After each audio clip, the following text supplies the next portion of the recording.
Fordham men's basketball. Fordham trying to rebound quickly after a narrow defeat 83-75 to Richmond at the Hill Sunday afternoon. Still trying to find their first conference win, the Rams find themselves with an opportunity in their third installment. That opportunity being the traveling George Mason Patriots, led by a coach who helped lead George Mason to a Final Four berth in 2006 as a player. Coach Tony Skinn walks into his third season at the helm of the Patriots. Last season, Coach Skinn's group had one of the best in program history, setting records for home and overall win totals, not to mention an NIT win for the first time since 2004. This season, George Mason is off to a hot 14-1 start with wins over Ohio and Florida Atlantic, along with an undefeated start to their first 2 games of conference play. A mighty challenge for the Rams, but not anything Coach Magpayo's group doesn't think they can handle. Fordham is hungry to make a statement. Rika Schulte and Jack Whitbourne are the big man duo at the top of that list, both men with double-doubles last time out. It's the hosting Fordham Rams and George Mason, and it's next from the Atlantic 10 on WFUV Sports. Welcome in to the historic Rose Hill Gym on the beautiful campus of Fordham University. We get you set for Atlantic 10 action between the Fordham Rams and they're hosting the George Mason Patriots. I'm Chris Carrino, joined by my partner, Joe Henry. Joe, Fordham 0 for 2 in their first 2 efforts in the Atlantic 10 so far, but this group, Coach Magpayo leads, not daunted at all, even with competition on the level of George Mason coming into town. Chris, a pleasure as always, and no, not at all. Not daunted, doesn't matter the opponent or the arena. This Fordham team has shown through 2 games of A-10 play that they can beat just about anybody in this conference, and this will be the ultimate test of that. George Mason 14-1 entering today. They've been the best team in the conference by record. They're not ranked as the #1 team, but overall consistency, discipline, offense, and defense, they're ranked top 100 in each by most major metrics. This is a very well-rounded, well-oiled machine under Tony Skinn. It's going to be a tough one for Fordham, but I think that the way that this game is going to play out, it's going to be a chess match. 2 of the better coaches in the conference, 2 really slow-paced, disciplined, methodical teams. This could be a really fun one, Chris. Yeah, Joe, Coach Tony Skinn of the George Mason Patriots, A-10 Coach of the Year in 2025, also a key starter on their 2006 Final Four team. A lot of people call that the first true Cinderella of the March Madness era. Tony Skinn, even with the modern NIL era, Joe, has been able to turn over that momentum from a fantastic season last year and put it into this season. No, 61-22 overall in his first 2+ seasons. That's the 7th best winning percentage in the entire country. The names ahead of him: Mark Few, John Shire, Tommy Lloyd, Bill Self, John Calipari, and Brian Dutcher. Not bad, right? And if you go down the list, he's above guys like Darian DeVry, Hubert Davis, Tom Izzo, Rick Pitino. This guy has cemented himself as not just one of the best coaches in the conference, but maybe even in the country. And the fact that he's doing that this year with only 3 players returning from last year's team, and the best of those players and Braden O'Connor being out, tells you everything you need to know. 14-1 despite all of those things. George Mason's best season in program A-10 history last season. They're trying to compound that momentum into this season. They've started off well already, 14-1, a mighty challenge for the Fordham Rams, the hosting Fordham Rams. Me and Joe had a chance to catch up with Coach Mike Magpayo before the game. Take a listen to that one now. Coach, coming into your 3rd game in A-10 play, 2 tightly contested affairs in your first 2. How do you feel about your team's effort in those first 2 and in practice this week heading into this one? Yeah, I told them after the game, actually, at Richmond, you guys are good at competing. Like, we are competing the right way. We have a healthy competitive spirit in every game, and they're right there. The results aren't always showing right now, but they are competing the right way, and I'm looking forward to it. The results do matter, though. I mean, the whole goal is left column, is trying to find one in the left column. And the guys have had a good 2 days of preparation. Have been really strong over the last month as far as their professionalism and the way they're attacking this thing. And I know they want this one, and see if we can find one. Short-handed again, but given the personnel that you do have and given the matchup you're looking at today, what are a couple of things offensively that you're looking to hone in on? I think it's just been next man up mentality, and I think that guys are more than capable of stepping up. We've had 2 guys just had double-doubles, Enriquez and Jack. We've had Akira have a 16-point game, I believe, earlier in the year. A couple of double-digit games in Akira just 2 games ago where he had 4 threes against Dayton. Marcus has had some big games, and Louis starting to get in a little rhythm now. It's a couple games back, and he had a good game last game, banged a huge 3 for us, and obviously a lot of this falls on George's Day-Day's shoulders, but we can't really do that. It's got to be a team effort, everybody. Then it's next man up. I'm looking forward to seeing what Kingston Price has got for us out there. I think he's had a good week of practice, and look for O'Toole to give us some minutes. He beat the top team yesterday with the game winner at the end of practice yesterday. So all hands on deck. And Coach, heading into this one, obviously Day-Day's been fantastic recently, but as you mentioned, your big man duo both had double-doubles, Jack and Enriquez. When those 2 guys are playing at their best, what kind of value do they bring to this team?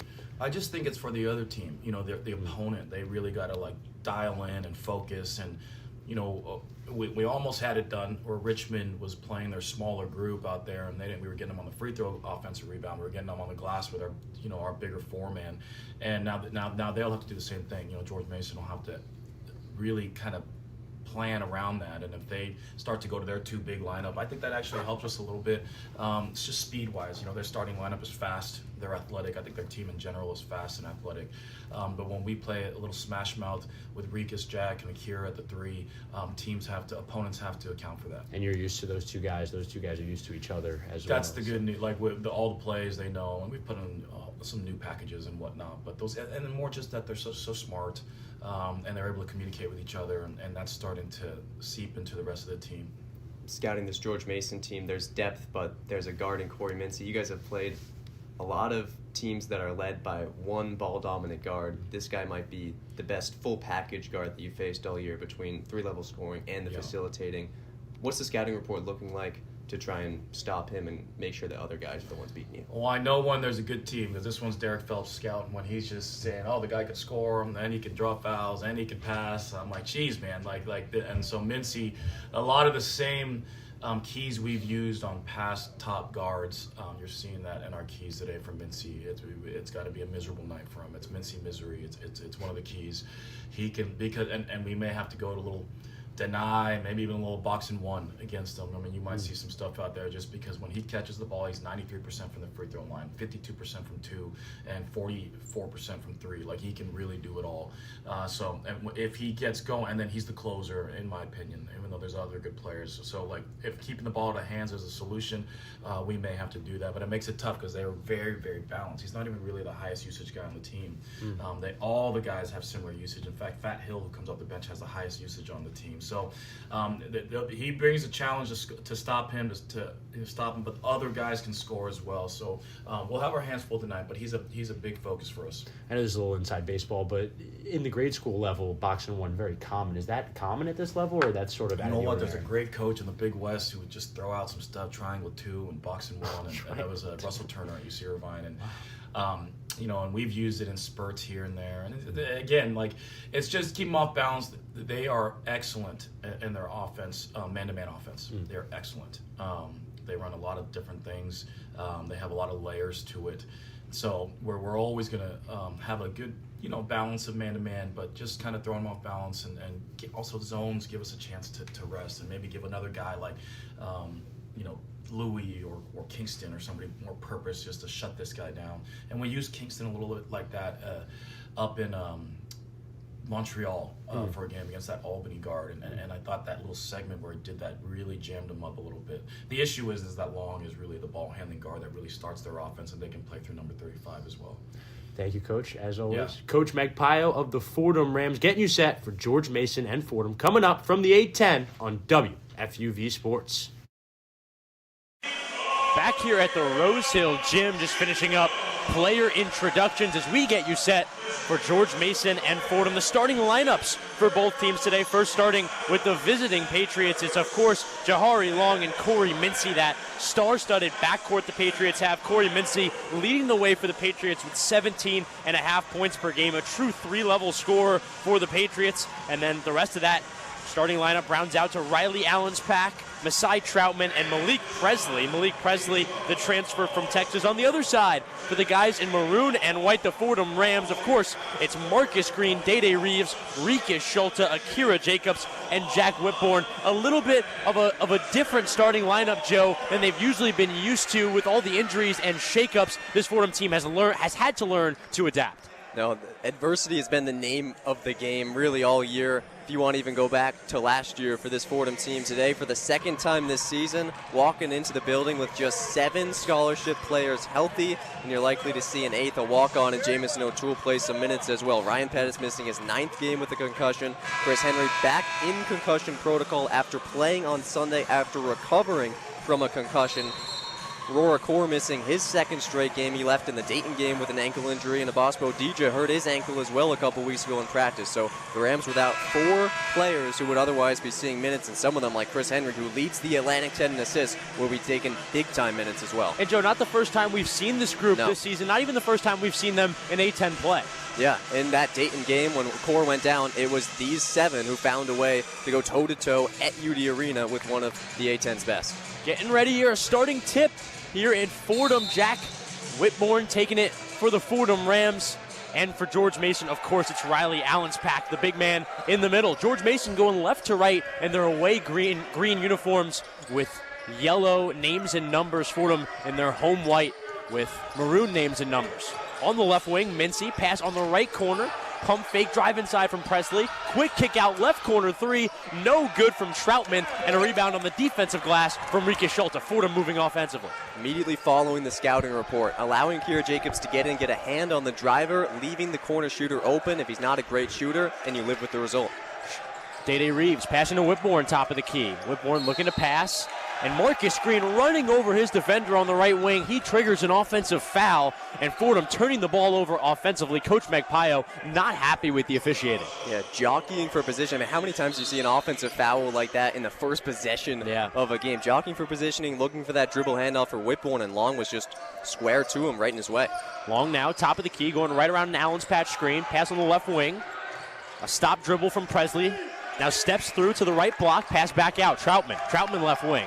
Going left around a screen. Drives, gets picked up by a double team. Pass in the right corner. Corey Mincy's 3. No good off the left side of the rim. Rebound tracked down on the far left wing by Jack Whitbourne. Fordham has it now. You heard it in the interview. Mincy misery is the goal for the Rams tonight. Make this kid the leading scorer in the A-10 have a bad night. Marcus Green to Akira Jacobs, top of the key. Jacobs plays it to Whitbourne. Whitbourne looks for a pass, gives it to Jacobs. Jacobs rolling around at the right wing. Pass to Whitbourne, straight on 3. No good off front rim. George Mason now moving the other way. This game's still scoreless. 18.5 to go in the first half. Pass in the right corner. That 3 from Presley. No good off right side of rim. Again, a guy who only takes 1 3-point attempt a game. You live with that shot no matter what. Two teams playing at the slowest pace in the country, moving fast here early. Marcus Green, left corner, pass up top. Day Reeves drives inside, tries an up and under pass, gets it to Whitbourne, who scores. Jack Whitbourne resourcefully using his hands there. Quick on the other end, Presley has it on the right wing for George Mason. Back out, Troutman guarded by the much bigger Akira Jacobs. Now drives through the left side of the lane. Contested by Jack Whitbourne, it didn't matter, got it to go. George Mason on the board. That's decent help defense from Jack Whitbourne. Akira Jacobs just needs to do a little bit more to not get blown by as badly as he did by Troutman there. Jack Whitbourne dealing with an injury all season at the beginning stages. Just got his debut 3 or 4 games ago. Came off slightly limping after that play. Ball denial from Malik Presley under the basket.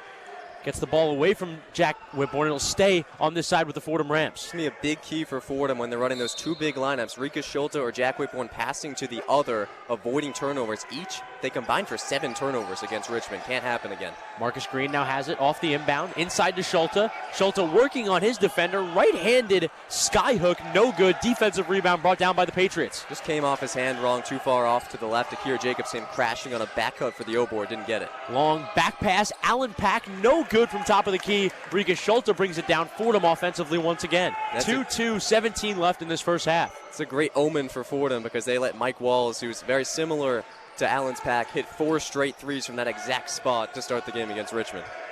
Reeves going right around the screen, now in the right corner, fade away, jumper, no good from 18. That's going to be a foul on the glass. It's going to be Rikus Schulte who was fouled. It'll stay on this side with the Rams. Immediately you see Fordham carving out its advantage. This is where they've stayed in games so far in A-10 play. This is where they're going to continue to be in games against better teams and healthier teams because Fordham is the bigger team. Rikus Schulte and Jack Whitbourne dominant on the boards. Fordham with a 6-2 advantage there to start. Whitbourne has it on the inbound. Dribble handoff, Day-Day Reeves. Day-Day Reeves stopping at 12 feet. Back to Akira Jacobs. Jacobs plays it top of the key to Schulte. Schulte gives it back to his point guard, Day-Day Reeves. Reeves tries to get inside to the post, and it's taken away. Riley Allenspack gets it, and now George Mason moving the other way. Long stopping, passing to Mincy. Mincy faking right, going left, stopping middle of the paint, and making the jumper. The 5-footer is good, and George Mason out to a lead 4-2 now, 16:22 to go in this first half. That's good man-to-man defense from Day-Day Reeves, but that's an NBA-level finish there from 10 feet to stop on a dime, put up a flip shot right over your defender. Reeves dancing around defenders and is rejected at the rim. Masai Troutman says absolutely not, and Day-Day Reeves almost taking completely back, almost landing on his back on the ground. It'll be Fordham ball under the basket. What a play from Masai Troutman. Reeves went between the legs at the top of the key to split the defenders. You think that's going on his highlight reel, but no, that's Troutman's highlight play. Now Green in the right corner to Whitbourne, top of the key. Whitbourne looking for a ball handler. Gets it to Akira Jacobs. Jacobs moving right around a Whitbourne screen. In the left corner, Reeves three. No good off right side of iron. Brought down by Troutman. George Mason now going the other way after the defensive rebound. Fat Hill, top of the key, off the bench, coming in for George Mason. A key bench piece for this George Mason squad. Troutman left wing, pump faking, driving, left of the lane, gets it inside to Allenspack. Allenspack working on Schulte, gets up a shot from the post. It's no good. Rebound brought down by Fordham. Tough interior defense from the Rams. Schulte was directly underneath the cylinder and somehow defended without fouling there. Marcus Green passing to Schulte, top of the arc. He'll take a three. No good, almost good. Rims out. George Mason coming the other way. It's Troutman, left wing. Continues to be guarded by Jacobs. Troutman tried to get it inside to Allenspack. Fordham took it away. Marcus Green in transition, tried to hop step in between defenders. A foul called, and Fordham will have it on the floor for an inbound on that side of the floor. Three big keys for this game, all happening in one play. One, forced turnovers. You only forced 5 against Richmond. That's a season low. 2, score in transition. Richmond killed the Rams in transition on Sunday. Can't have that happen again. And 3, get to the free throw line. The Rams had their most free throw attempts of the season against Richmond on Sunday. You need to repeat that performance, especially against a George Mason team that really doesn't commit any fouls. So a lot of good signs in just about a 5-second span there for the Rams heading into the break. Slow start for both these A-10 teams. George Mason up 4-2 on the Fordham Rams. 15:05 to go in this first half. We'll be right back. You're listening to Fordham men's basketball on WFUV Sports.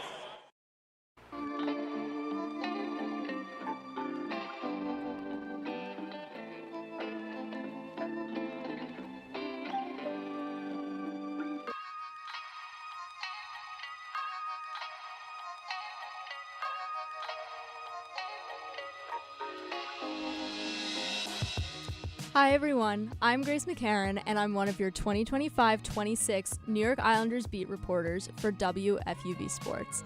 Follow me on X at @GraceMcCarran_ for live game updates, features, and other inside content from the Island all season long.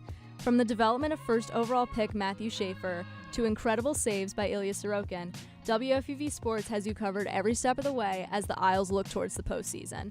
WFUV is your home for New York sports.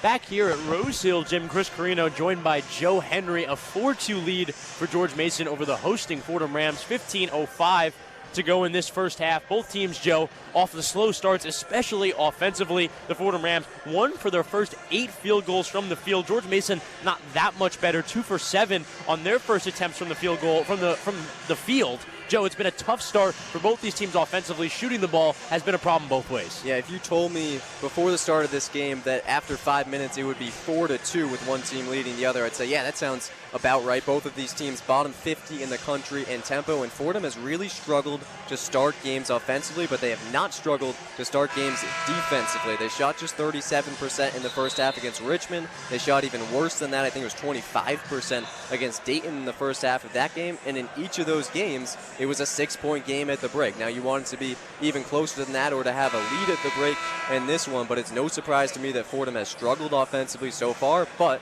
that they're right in this game. Both teams shooting a combined 0 for 7 from the three-point line. Still not a 3 yet in this one. Even with both these teams playing at a slow pace usually, Joe, the pace hasn't been that slow even when you look at the scoreboard. Both teams are trying to push off of misses a little bit, but then when they're not, they take so long to set up their plays in Fordham. I mean, the clock just bleeds down on some of these possessions, and it turns into bad looks. That's why you're 0 for 3 from 3. The first 2 shots were by centers, and the other one was from Day-Day Reeves with about 2 seconds left in the shot clock. Fordham in a box set on the inbound, under the basket, pass to Marcus Green in the right corner to start it off the inbound. Day-Day Reeves now has it, top of the key. Going left around a Whitbourne screen. Gets picked up on a double team on the left wing. Back out to Green. Green step back 3, air ball. Louis Lesmond tried to fight for it under the basket. He's out of bounds. And it'll go back toward George Mason. An ugly possession for the Fordham Rams. Ugly is the right word. Again, you've taken 4 threes, and making your threes is going to be a key. Fordham, one of the 40 worst teams in the country in three-point percentage, but George Mason allows as many three-point tries as just about any team in the country. You need to start hitting them. You need better looks, though. Hill traveling, going the other way. He was trying to pivot going left, finding himself on the right wing, and that's going to be an unforced turnover for George Mason offensively, going back toward the Rams. And if you're Fordham, you like to see that. This guy off of the bench has the highest usage rate on the team. He's involved so heavily in offense. So for his first touch... Did you get that nugget, or was that from someone we know? It was from Matt Pyle, but I already knew that, Chris. You have to know I already knew that. Thought I heard Coach say that before. Nonetheless, no, of course. Jack Whitbourne back to his defender in the left wing. Pass top of the key to Rikus Schulte. Schulte gets it back to Whitbourne. Big men working together. Now backing down his defender on the left post. Fronts up the defender, puts up a shot, doesn't get it to go, but gets it to go on the second chance. Jack Whitbourne working hard down low offensively. Mike Matteo says sometimes with Jack Whitbourne, you have to tell him just throw it on the rim and trust that you'll get it again. And that's what he did there. Played to Hill. Hill has it, free throw line. Moves to the right elbow, pass inside. A right turn and a finish at the rim for Nick Ellington, the senior from St. Louis, Missouri, doing work down low. One place for improvement for Whitbourne so far. He hasn't been exceptional in man-to-man post defense. That was a good move there by Ellington. His big man partner Schulte has it, left block, backing down his defender now trying to shade into the middle of the post, moves left-handed skyhook is good. Rikus Schulte, clean post work there from the big man. It's refreshing to see because he missed his first one kind of badly, and with Schulte, sometimes you'll have these games where he shoots 80 to 100% from the field, and then he'll have other games where he's shooting just 20%, and he really just never gets it going. You need to have him make some shots early. George Mason now working offensively. Good defense from the Rams here. The early stages of this possession. Long has it, right corner, drives inside, takes a 5-footer, no good. It's short. Rikus Schulte has it. He's running. He'll calm it down across half court, and the Ram defense will slow down. Marcus Green has it deep on the right wing. Green fakes left around a screen, goes right, loses the ball on the baseline, gets it to Schulte on a save. Schulte has it, right block, left-handed skyhook, no good that time. And Long has it going the other way for George Mason. Long going right around a screen, finds his backcourt partner Mincy, left wing. That's going to be a foul, I believe, on Marcus Green out of the left wing. It'll stay on this side with the Patriots. It's kind of funny to see, Chris, both of these teams we talked about being so slow in terms of the pace at which they play. They're both kind of tempting each other, saying, oh, I'm going to go in fast break. Oh, no, I'll just draw it back. And we just saw that in consecutive possessions. They explore the concept of driving in transition, but neither team has actually done that yet. We'll see who does it first. Both these teams still without a 3. 0 for 8 combined, these two clubs, from behind the three-point line. It'll be Hill getting it in to Long on the inbound. 12:32 to go in this first half. 6-6. Very low-scoring affair in the A-10 in the Bronx tonight. It's a nice pass under the basket, rejected by the rim. Sivko, one of the only returners for the Patriots, has a bit of a blunder under the basket. Fordham now has it the other way. Louis Lesmond straight on 3, no good off front rim. That's a rebound brought down by George Mason. George Mason going quickly the other way. He'll reject it at the rim. Fat Hill tried to go both ways, making a play on the defensive end, trying to finish it at the rim, and Day Reeves, with all of his 6-foot stature, rejecting that one. Smallest guy on the floor. That's the most emphatic block you probably have seen in this gym all year. Joe, Day Reeves may be the smallest guy on the floor. He's never played like the smallest guy on the floor. No. It's now Ellington passing to Hill. Hill curling around a screen on the right wing and hitting a mid-ranger. Fat Hill is good from 12 feet, and he has George Mason back out to a lead. 8-6, 11:48 to go in this first half. Very low-scoring affair in the early stages of this one. Day Reeves to Akira Jacobs on the left wing. Out to Schulte, straight on. They'll give a dribble handoff to Lesmond. Lesmond, lob pass inside for Schulte, who finishes it up. Pretty possession there for the Fordham Rams offensively. They needed it. Best possession of the day, and it's cool to see that Louis Lesmond involved as a ball handler in the pick and roll. He hasn't been doing that all year. He's the lowest usage rate on the team. That's a good way to get him involved. Good assist there. Pass inside to Ellington. Nice work getting around Schulte, and a rejection at the rim by Akira Jacobs, and that's Fordham ball. Akira Jacobs has his squad pumped up as they have the ball in a tie game, 8-8.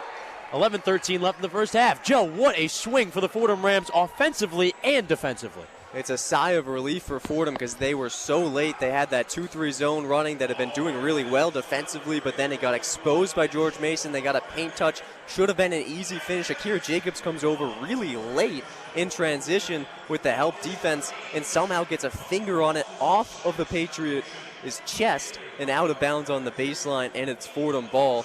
A great turn of events for these Rams heading into the under-12 media. Under-12 media, as Joe said, an 8-8 game between George Mason and Fordham here in the Atlantic 10, 11-13 to go in this first half. We're going to send it to the Rose Hill Studios for a one-on-one scoreboard update with Anthony Smith. Take it away, Anthony. The one-on-one scoreboard.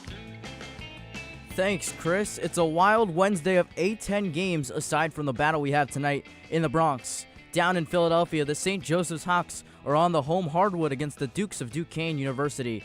The Hawks sit just above 500 and aim to receive their first conference win of the season. Scores 18-15 in favor of St. Joe's with 12 to play in the first half. LaSalle looks to erase a 5-game losing streak against Rhode Island tonight. It's a battle of two teams that appear towards the bottom of the A-10 standings. Both teams are in search of their first A-10 win. Rhode Island leads by the score of 16-13 7 minutes into the game. From the bottom of the standings to the top, both St. Louis and VCU enter a highly anticipated A-10 matchup with big winning streaks. In Virginia, the VCU Rams try to defend home court and hand St. Louis their second loss of the season. St. Louis with a 10-4 lead over VCU. The Richmond Spiders stay in the Big Apple, but this time they travel upstate to play the St. Bonaventure Bonnies. Richmond comes off their Sunday win from the Rose Hill Gym and are hungry for more. The Bonnies try and get their first A-10 win before hosting Fordham on Saturday. Spiders lead the Bonnies by 3, 15-12. And lastly, from the Windy City, Loyola Chicago hosts Davidson later tonight. Both teams with an even 1-1 conference record, but a vast difference in overall records. The Wildcats of Davidson look for a road victory against the 5-10 Ramblers. Tip-off set for 8 p.m. With your one-on-one scoreboard, I'm Anthony Smith.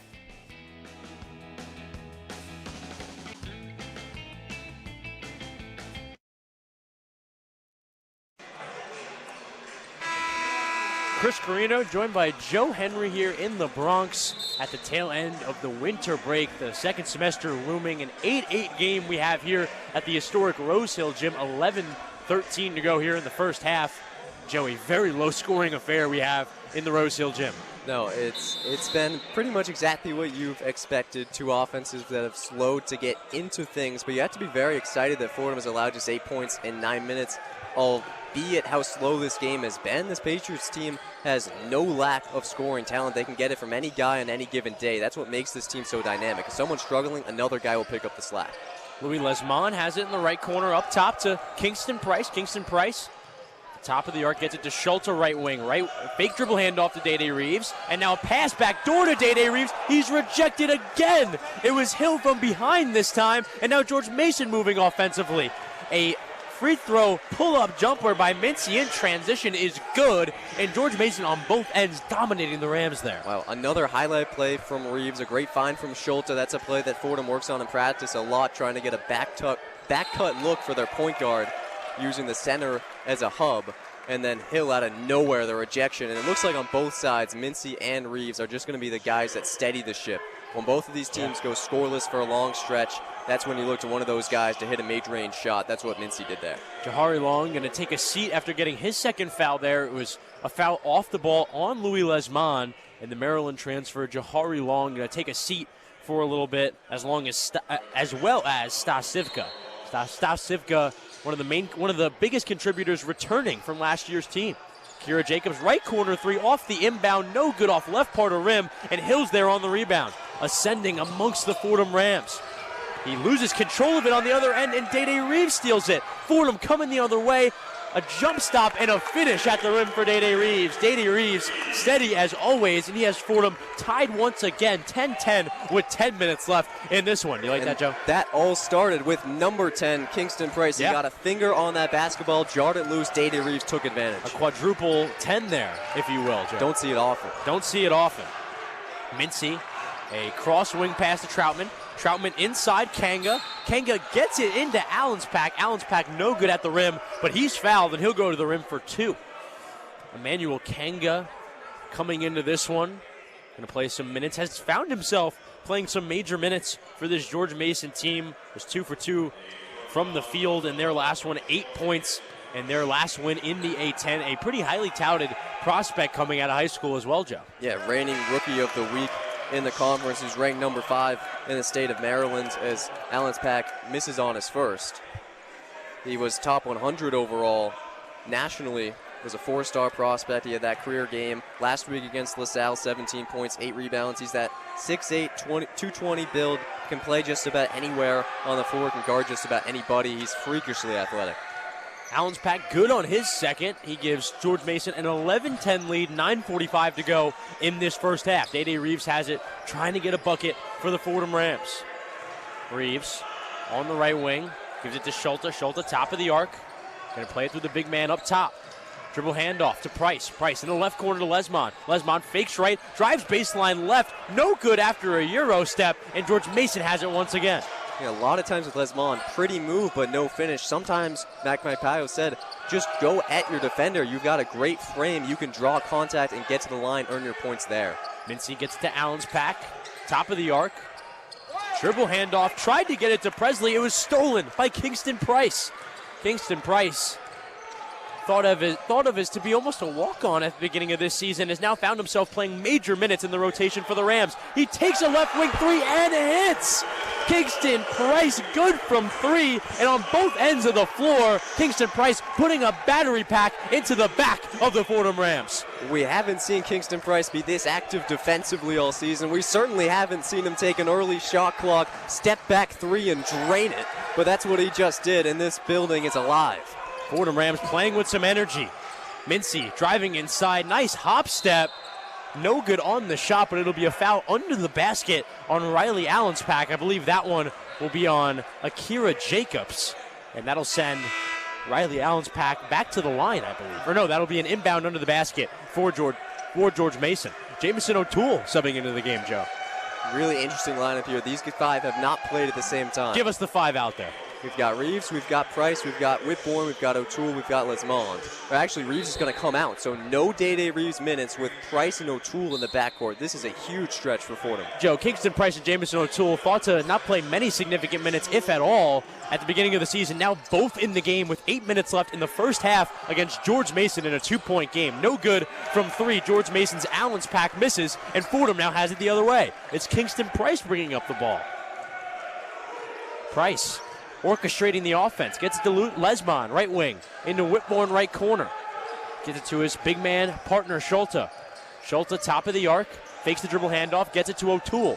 O'Toole, nice pass on the right wing to Lesmond. Lesmond gets it in the right post to Whitbourne. Whitbourne working on his defender, gets up a shot. It's blocked. He gets it back, though. Whitbourne working with 1 second on the clock. He gets it to go. A fadeaway from 12 feet at the end of the clock goes, and Jack Whitbourne sends up a prayer and gives his Rams a 4-point lead, 15-11, 7:37 to go in this first half. The grin that came across his face as he ran back on the floor saying, hey, I know I got away with that one. Mincy right wing three, no good off front rim. Kingston Price on the rebound.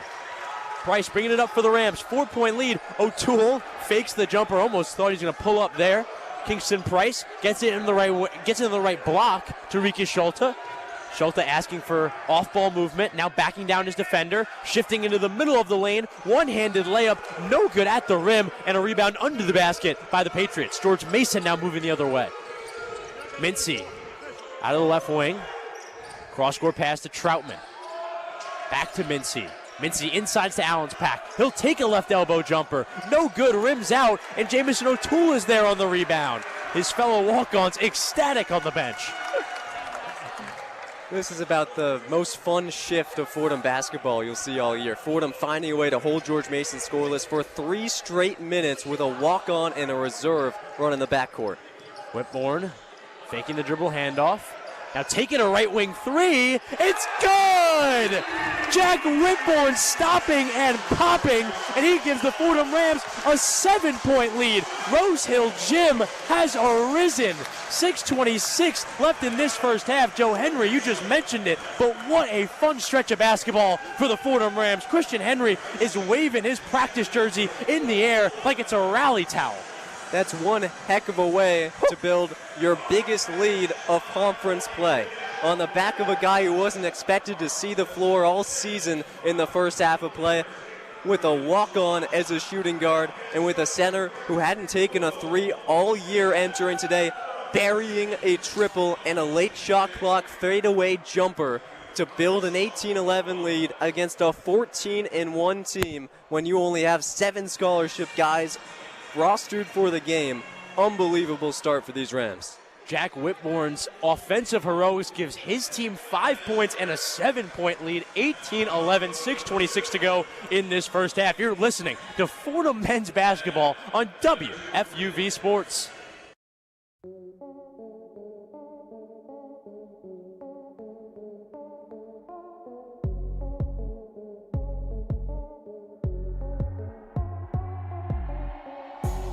I'm Isabella Terracini. And I'm Barrett Spreitzer. We're 2 of your hosts for College Gridiron, the exclusive home for all things college football on WFUV Sports. Join us as we break down the biggest matchups of the week, Heisman hopefuls, and college football playoff previews.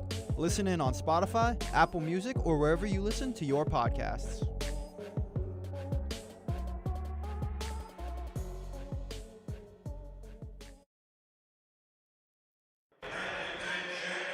Fordham Rams get Rose Thrill alive going into the timeout. Fordham Rams building an 18-11 lead, 6:26 to go in this first half. It's been some Jack Whitbourne, I would call it magic, on the offensive end that has really propelled what has been some of the most momentum Fordham's had all season long.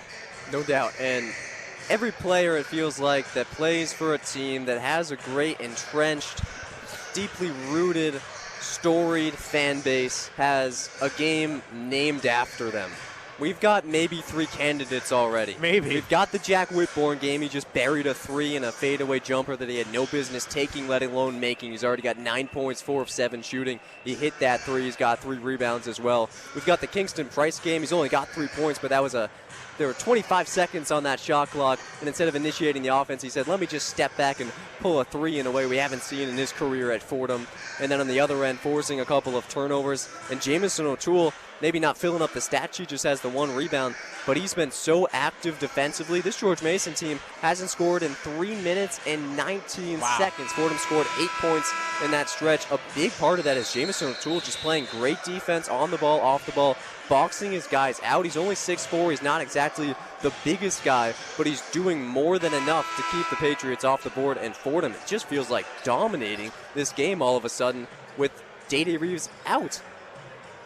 A 10-1 Fordham run in the last 4 minutes and change. 6:26 to go in this first half. Day Reeves now back in the game for the Rams. That was a fun lineup while it existed, Joe. Now back to a slightly more regularly scheduled program. 18-11 Fordham lead, 6:20 to go. A full court press for the Rams from Kingston Price and Day Reeves. Fordham not taking their foot off the gas whatsoever. Actually, quite the opposite. It's Hill. Has it on the right wing, up top to Mincy. Mincy now drifting over to the left wing. Goes right around an Adebayo screen. Lob pass, back door. Hill just couldn't quite get there. An ambitious play, or an ambitious idea there, ends up not coming together. They would have had to wheel in a new backboard if he threw that one down. It would have been a tomahawk on a back cut. That would have stymied all the momentum that Fordham built up, but instead, off the fingertips, out of bounds, another turnover. George Mason's turned the ball over 6 times. Richmond turned it over 5 times all game on Sunday. Coach Tony Skin's squad still struggling, only 11 points with 5:40 to go in this first half. Kingston Price slicing and dicing through the right side of the lane and finishing at the rim. Kingston Price having what many would call maybe the Kingston Price game, Joe. He has a career-high 7 points against New Haven. That was in a full game. We've still got 25 minutes left of basketball. He's got 5 and on some beautiful moves offensively. Mincy, nice lob pass inside. Adebayo had a hard time converting it to the rim, and a foul called on the jump by Adebayo. He'll go to the rim for 2. A lot of people around us in the Fordham faithful not happy about that one, including Coach Mike Magpayo. He's in an official's ear now. It was difficult because there was no contact made at the apex of the shot attempt from Adebayo. Schulte played clean defense there, but then Adebayo essentially landed on Schulte, and I would venture to say that Schulte wasn't in a legal guarding position with the way that he lurched at Adebayo because he was kind of late in rotation. So I think it's a fair trip to the line for a guy in Adebayo who was a starter all year after being a star at Mount St. Mary's College and then missed his last 3 games. We didn't think we were going to see him today. This guy has a chance to be an impact performer for them. Interesting to see just how much they let him run here. George Mason still trailing by 8 points in this one. The Fordham Rams with an offensive barrage that led to their lead expanding. Adebayo good on the second. That one rimming in for him, 2 for 2 at the line, and he brings the George Mason deficit back to 7. Full court press from George Mason between Hill and Mincy. Fordham will break that with a pass to Louis Lesmond at full court, and it's going to be a foul at full court. Louis Lesmond tripped up by Mincy, and Coach Tony Skin jumping in frustration. Thought there was a travel at midcourt. Nonetheless, Fordham Rams going to have it in the front court now. He might have traveled after he got a 2-handed shove from Dola Adebayo. Not exactly legal guarding position, leading with both of your hands to the ball handler's chest. First full court press that George Mason's thrown at Fordham all game. Richmond and Dayton threw it at him for 40 straight minutes, but the Rams started to really improve with bringing the ball up the floor against the Spiders, so the Patriots haven't done it a lot so far today. Jacobs to Price on the right wing, tried to get it inside to Jack Whitmore on the right post, and that one's going to go out of bounds off Fordham. Fordham checking to see if they should review that one. Jack Whitmore swearing he didn't touch that ball, and we'll see if Fordham will review. They ran Fordham out of time. Not going to review. Yeah, Fordham running out of time. I don't think Fordham's tried to review a play all year at home. I think they might just only have the broadcast feed working, and there's really not a lot you can do to discover just who might have touched the ball last when it's so zoomed out like that. Adebayo gets the ball on the right post and finishes over the much larger Jack Whitmore. Impressive play by Adebayo. He gets George Mason back within 5. 4:45 to go in this first half. 20-15 Rams. Day Reeves driving inside, looking to kick it. Now a few George Mason guys wrestling over the ball. Ends up being a field goal attempt for Day Reeves and a foul on that field goal attempt. And Day Reeves will go to the line. I don't know how Day Reeves got that shot off in the miss of all the green. A zone full court press. He split the defenders, went right up the middle of the floor, and then he just kept going. Normally you'd see a guy bring it above the break and say, okay, let's slow things down. He just kept going, and then I thought, all right, he's going to go up for a layup here over his help defender, and then he just stopped. So he drew 3 straight defenders, thought maybe it was going to be a jump ball. He somehow wriggled 3, squared up his body to the face of the basket, put up a shot, got fouled, and goes to the line. He missed his first. Yeah, Day Reeves missing his first from the line. The Fordham Rams want to leave the least amount of points on the board possible, especially from the free throw line. Yeah, they'll be in the bonus from here on out, and they were in the bonus a ton against Richmond. They did not convert at a high enough level. Day Reeves missing a second as well, but it's going to be a foul on the floor. That foul is going to be on George Mason, and Fordham will go back to the line. And Akira Jacobs, the one drawing the foul, I believe. I don't think he's drawn a foul like that all year. Rika Schultzer were used to drawing fouls off of missed free throws or off of missed shots where guys just can't handle him on the boards. But it's great to see Akira Jacobs be that involved in the rebounding effort off of his own team's free throws. It earns the Fordham a 1-and-1 here. Yeah, Fordham on the 1-and-1 in the bonus. No good. Now 0 for 3 at the line. Fordham Rams really struggling tonight from the charity stripe. It's now Mincy coming the other way. Gives it to Hill. Hill will direct the offense from the right wing. Cross-court pass. Gets it right back. Hill driving. Right to left crossover. Back out. Troutman.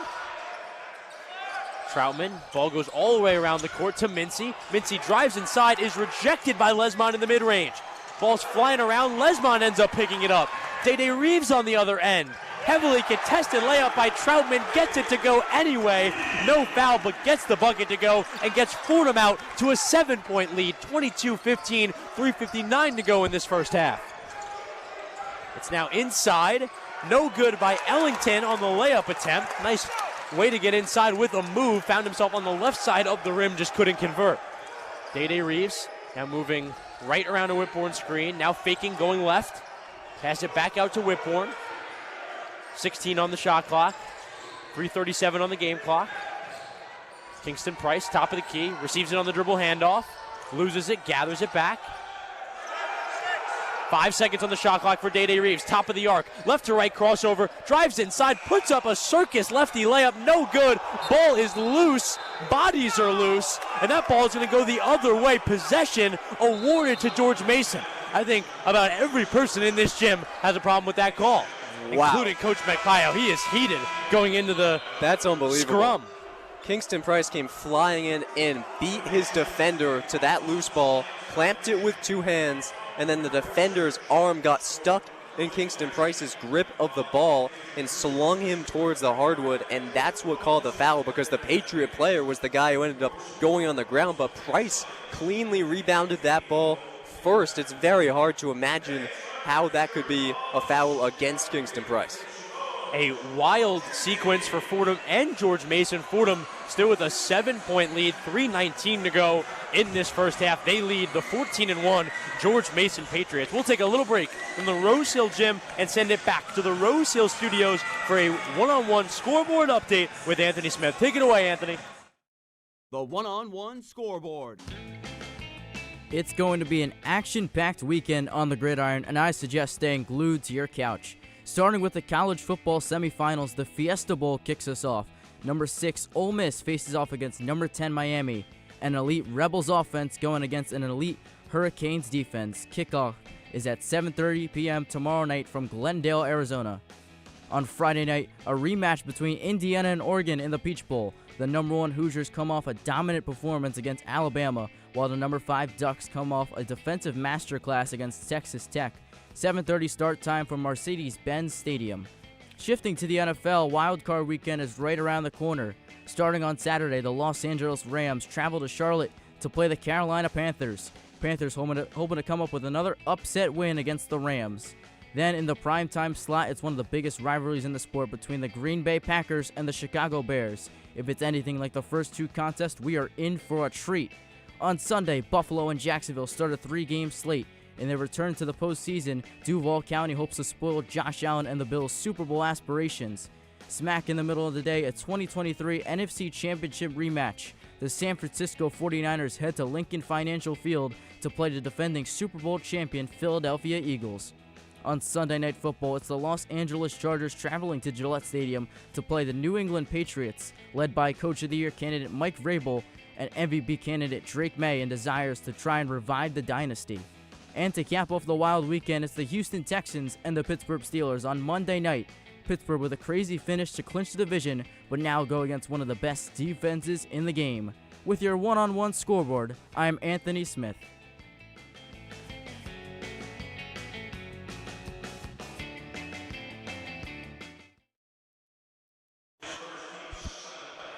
Back here at the Rose Hill Gym, quick offense from George Mason off the inbound. They pick up a reach and foul at the top of the arc.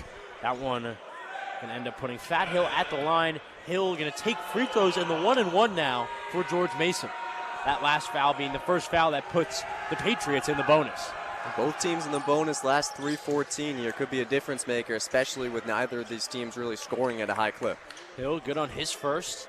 Missed the first 5 games of the season due to a leg injury. Has been a key contributor from the bench since. Thrives as a wing slasher who gets downhill and attacks the rim. Not necessarily a shooter, but a guy who's really violent getting inside and aggressive toward the rim. Hill good on his second free throw as well. If his free throw shot is working, it adds a whole different dimension to his game. No, because he goes to the line more than 5 times a game. So if he's hitting those shots, that's a lot of points that you're adding to your scorecard. As Joe said earlier in the game, their largest contributor, even coming off the bench this season, showing just how much of an impact he's had. Kingston Price in the left corner, pass to Whitbourne on the left wing. Whitbourne dribble handoff, Day Reeves. Day Reeves, top of the arc. Picked up by Hill, pass to Kingston Price, left wing. Price back out Day Reeves. He'll take a left wing 3 and hit. Nothing but net for Day Reeves. He has Coach Magpie with both arms in the air and has the Fordham Rams out to an 8-point lead, 25-17, 2:36 to go in this first half. Now, these are the takes I'm talking about. Waiting towards your left, settling into a left wing 3, middle of the shot clock. That's a Day Reeves shot, and he drilled it. Mincy gets it inside. Adebayo turning right and finishing with the right hand at the rim. Adebayo continuing to have success offensively. Feels like both teams easing into things offensively more, but for Fordham, last 2 minutes, 10 seconds here. Can you stack scores and stops? 2:06 to go in this first half. 25-19 Fordham lead. And a poor lob pass from Kingston Price trying to get it inside to Jack Whitbourne. Goes about 4 rows behind the basket and will be out of bounds. Now, Jack Whitbourne is the tallest guy on the Fordham team, but he would have needed to be on a pogo stick to get that one. It was a great look. He would have been wide open for a layup. So good vision from Price, but just bad execution. Jahari Long kicks it out. Troutman back inside to Ellington. Ellington back out to Long. Long splitting defenders at the top of the key. Puts up the contested layup on Jack Whitbourne and gets it to go. Nice move there by Nick Ellington, and he gets a much-needed score for George Mason. They're now within 4, 25-21, 1:31 to go in this first half. Fordham missing Rika Schulte during this stretch. Day Reeves out to Kingston Price, straight on 3, air ball. It'll be a fight on the glass, picked up by George Mason. Mincy going the other way. Mincy stopping at the three-point line, crossing over, driving inside, 15-footer, no good. A fight on the glass, ends up with a held ball. That held ball going to be possession George Mason. George Mason fighting on the defensive end and the offensive end, for that matter. Looks like they're going to give it to Fordham here, which helps out for Fordham, because I think that George Mason would have had that ball if they had let that play continue. A certain mentality with this George Mason team out of that really good stretch for Fordham. They've been a lot better. Just way more aggressive offensively, getting the ball in the paint way faster, especially during these minutes without Rika Schulte, where you don't have as much rim protection. They've taken advantage of that now. Just a 4-point game. Fordham needs to expand this margin. 1:02 to go in this first half. 25-21, still a Fordham lead. Kingston Price gets on the dribble handoff. Pass Day Reeves in the corner. Reeves stopping, losing the ball. Mincy picks it up on the baseline. Now both men have it, wrestling with each other on the ground. That's going to be possession arrow George Mason. They get it back on a held ball, another held ball almost immediately. They're going to call it a foul. Oh, and wow. that's important because, one, it makes it a 1-and-1. So Patriots get some free points here, potentially 2 free points. But it's also Reeves' second. Obviously 5 fouls to foul out. So you really can't afford it. I mean, Reeves and Schulte both have 2 fouls, as does Marcus Green. This game's a close game. This game goes to overtime. We saw a triple overtime against UMass last year. We had Jamison O'Toole and Ryan Pettis playing in triple overtime of that game. You really can't afford to have your stars fouling out. Mincy on the first free throw is good. George Mason good from the free throw line so far, taking advantage of their opportunities. Now 6 of 7 from the line. The reason why George Mason's 14-1 is because they live at the free throw line. They draw fouls at one of the highest rates in the entire country. Mincy makes the second free throw, and the Fordham Rams have a lot of trouble getting to the line, Joe. They do. And so far today, I mean, just 3 free throw attempts, and they don't connect at a high rate either. 0 for 3 today. Full court press from George Mason. Day Reeves breaks it, now deep on the right wing. 40 seconds on the game clock, 18 on the shot clock.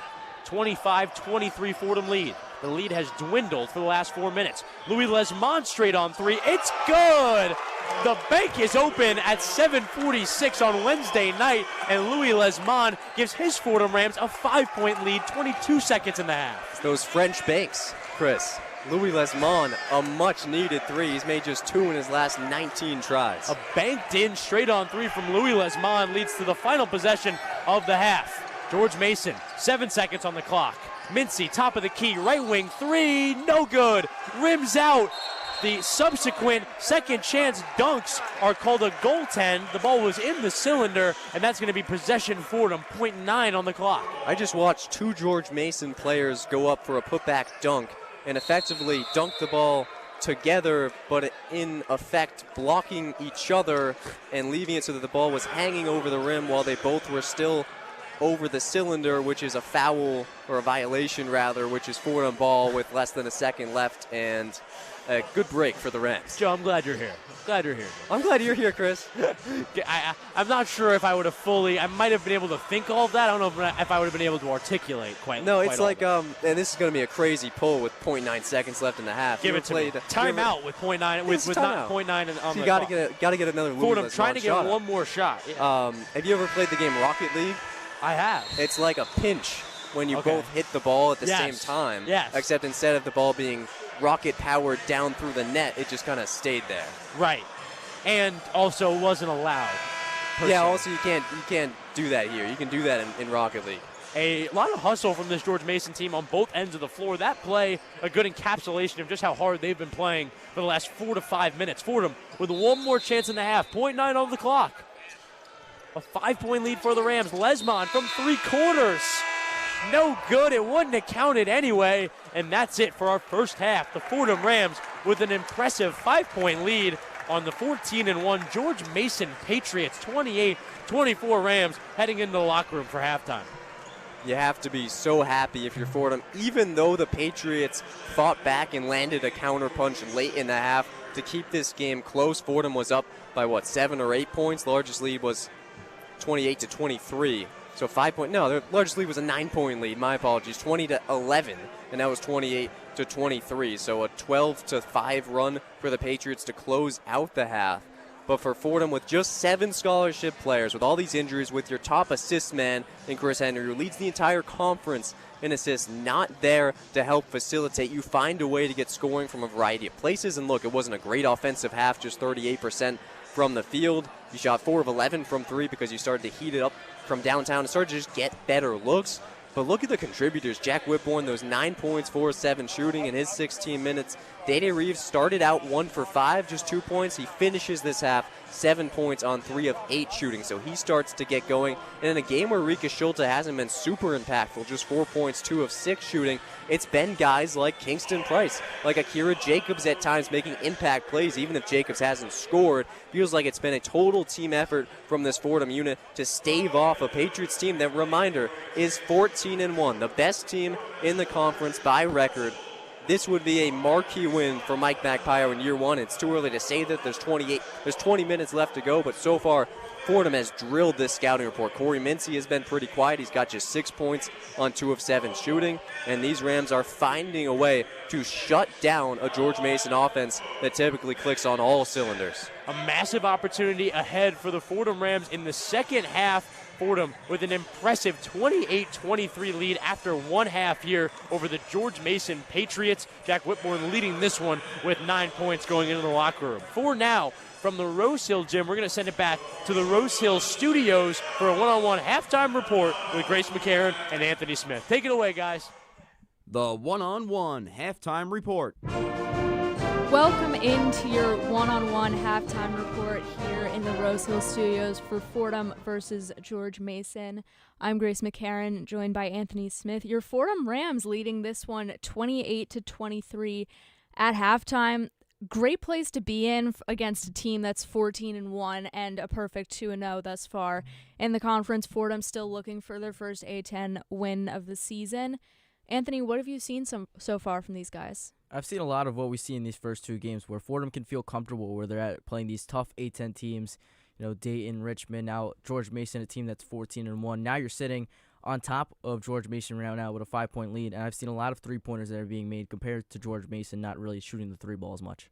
Yeah, absolutely. We're getting a lot of action from a lot of different guys in there. Joe and Chris mentioned it during the game, but walk-ons, reserve guys, names you might not be regularly hearing for this Fordham team, getting a lot of playing time. Just 7 scholarship players saw time in that half. Not a perfect offensive half for Fordham, as Joe mentioned there at the end, 38% from the field, but getting action from multiple guys like that, Anthony, how does that sort of propel this team, even when it's not a beautiful game of basketball, but even in that circumstance, how have they just shown that they've looked a lot better than George Mason in this first half? How have they shown that? I think just having a variety of scores really helps. I mean, really with any basketball team, when you have more than one person scoring the basketball, it makes you such a tougher offense. And for this Fordham team, if they can really get that going with this offense instead of relying on one guy to try and score all the points, could be beneficial going down the road for any team, really. But for this Fordham team, just to have that variety, have that ability to score many points, and have different guys and coming in and off the bench. Yeah, just a little bit more on the honestly domination of George Mason so far by Fordham. They held George Mason scoreless for over 3 minutes at one point, about halfway through the first half, held a 7-point lead at a little over 6 minutes to go, I should say. 7-point lead, 18-11, their biggest thus far in conference play. You heard a little bit at the Rose Hill Gym of the excitement from the crowd, the excitement from the bench when these guys, as we said, walk-ons, reserves, etc., were all getting so much time, making shots, making a lot of moves on defense as well. What is this energy boost? I mean, this is a tough opponent, as they said at the end, 14-1, best team in the conference easily. I mean, what does that do for this team? They're still looking for their first conference win. What do they need to keep it up for the second half and pull off on what would be considered a pretty big upset? I think most importantly, you got to play 40 minutes. It's something this Fordham team has really struggled with throughout this season, not mostly with regular scheduling, but more with A-10 schedule. Another thing that I noticed is the free throw percentage, 0 for 3 compared to 7 for 8 for George Mason. They got to get to the free throw line a little bit more, try and drive through the interior just a little bit more, draw those fouls, try and get some more layups and more twos rather than threes, get those reliable points instead. And then if this crowd really gets it going, can get this Fordham team going as well. Again, this Fordham team only 0-2 in conference play, but those 2 games have been really tight. And I think this Fordham fan base is really sticking with this Fordham basketball team so far throughout this couple of games of the season in the A-10. Yeah, the guys mentioned it on the broadcast. Definitely a lot of candidates for the blank game here, perhaps the Jack Whitbourne game. He leads the Rams with 9 points thus far. Again, not a name you might normally hear. Corey Mincy, the Rams have kept him pretty quiet for George Mason, only 6 points for him. He is tied for the lead for George Mason thus far. But, I mean, honestly, from George Mason, maybe a little bit of a surprising underperformance thus far. Obviously, they've been dominating in games a little bit with that overwhelming record. What have you seen from them on the other side? What have you seen from George Mason thus far? Maybe what can they do if they want to come back from this one? I think George Mason, I mean, we mentioned the three-pointer a little bit. I mean, 0 for 7.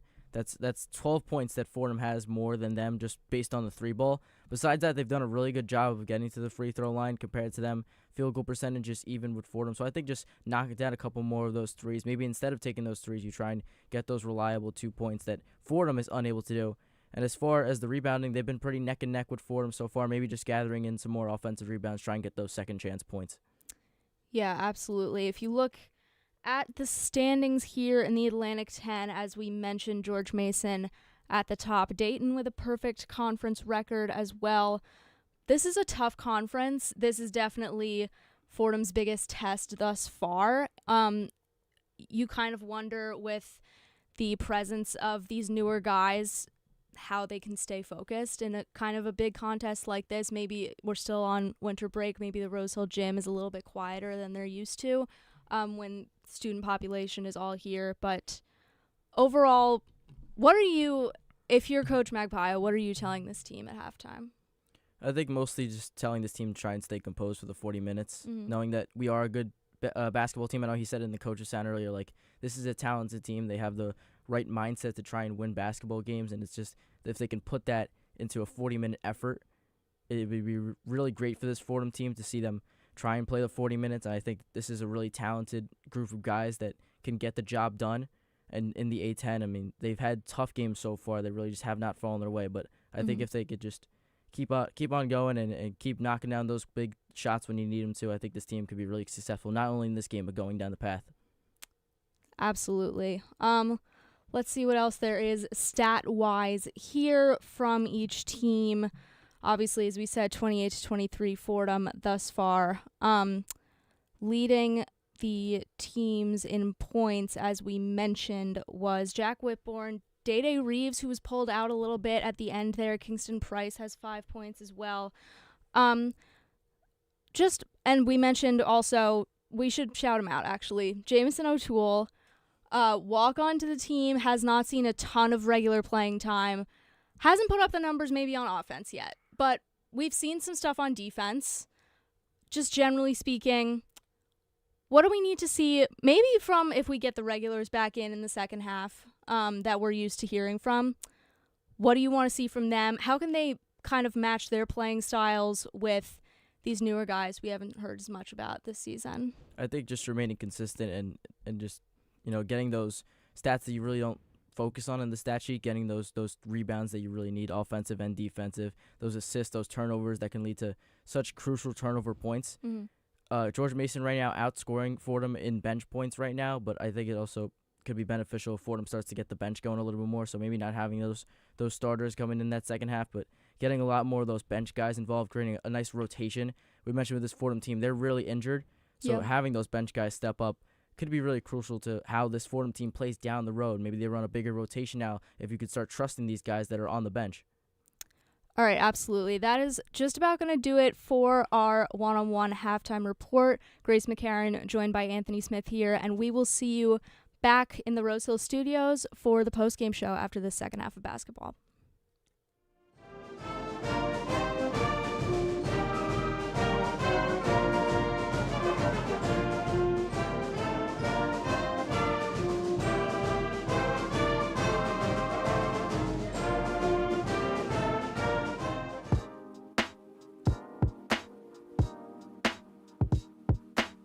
Hey sports fans, it's Bobby C. I'm the sports director here at WFUV.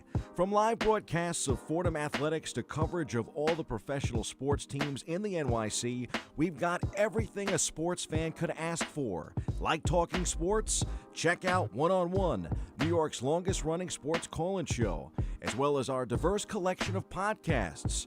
If you're a Fordham student interested in joining our program, feel free to shoot me an email, bobbyc@wfuv.org. And as always, thank you to all of our listeners who support us every week. 90.7 FM is the home of WFUV Sports.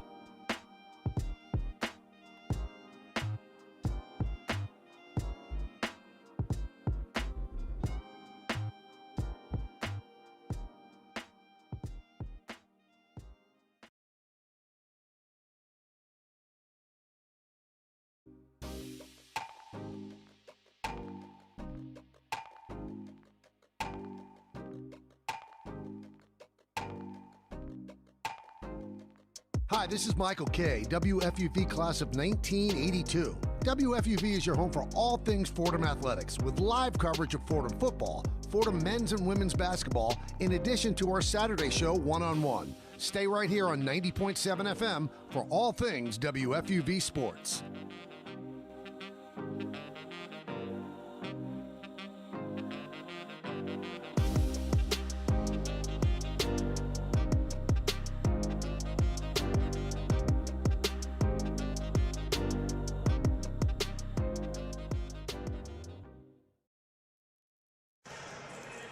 Chris Carrino, joined by my partner, Joe Henry. An exciting first half here at the Rose Hill Gym. The Fordham Rams going into the locker room with a 28-23 lead over the A10 leading George Mason Patriots. The 14-1 A10 leading George Mason Patriots. Joe, an exciting first half for the Rams. It was a exciting stretch in the middle of that half that really powered what was an impressive half for the Rams. And it's fitting for a team that has dealt with so much this year, from the shortened time to build the roster, to players leaving the team, to all the injuries this team has dealt with, to throw out a five that's never played together.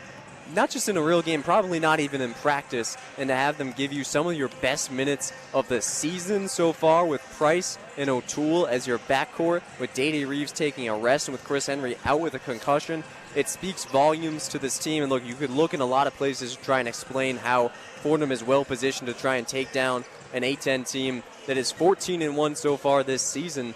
But for me, yes, Fordham's leading the rebounding department, even though the Patriots are one of the better rebounding teams in the country. I think they're top 55 or so. But Fordham leading the turnovers department. They only forced 5 turnovers against Richmond. It was not a pretty performance. But not only had they forced 8 turnovers in the first half, but they're making a clear effort to get out and run and convert those into points. They have 11 points off of those 8 turnovers and have only committed 5 so far. So not only is it the personnel groupings where you have these lineups we've never seen gelling together on both sides of the ball, but it's a willingness and a distinguished effort to fix the areas of Fordham's game that have lacked the past 2 days. That's what you can be really happy about as a fan through 20 minutes of play. Yeah, and without the hindsight of that first half, Joe, a lot of people touted this Fordham team as a massive underdog in this one, as simply not being able to match up with this George Mason team. I feel like this result maybe not as surprising to you as maybe the general public. I mean, I don't know. It's always, I'm, very optimistic about my teams, I feel like. But with Fordham, even in these 2 losses, they were right in it against really good teams and in similar situations where you're shorthanded. Now, this is a different beast. Yes, you're at home, but this is as shorthanded as the Rams have been all season, really, and they're going against a George Mason team that, to me, is the best, I would say, of the 3 teams that Fordham has played, especially given who's on the floor, because Dayton was missing their starting center and Amael Latong. I think this is the best team Fordham's played, and yet they have this lead. Now, you have to put an asterisk because this George Mason team, they're 14-1, but they don't have a really tough schedule so far. Fordham has the worst strength of schedule so far in the entire country. George Mason's not too far behind. They haven't played a ton of great competition, but in their first 2 games of the season, they haven't been against powerhouses per se, LaSalle and Rhode Island. They faced second-half deficits, and against LaSalle it was a 10-point deficit.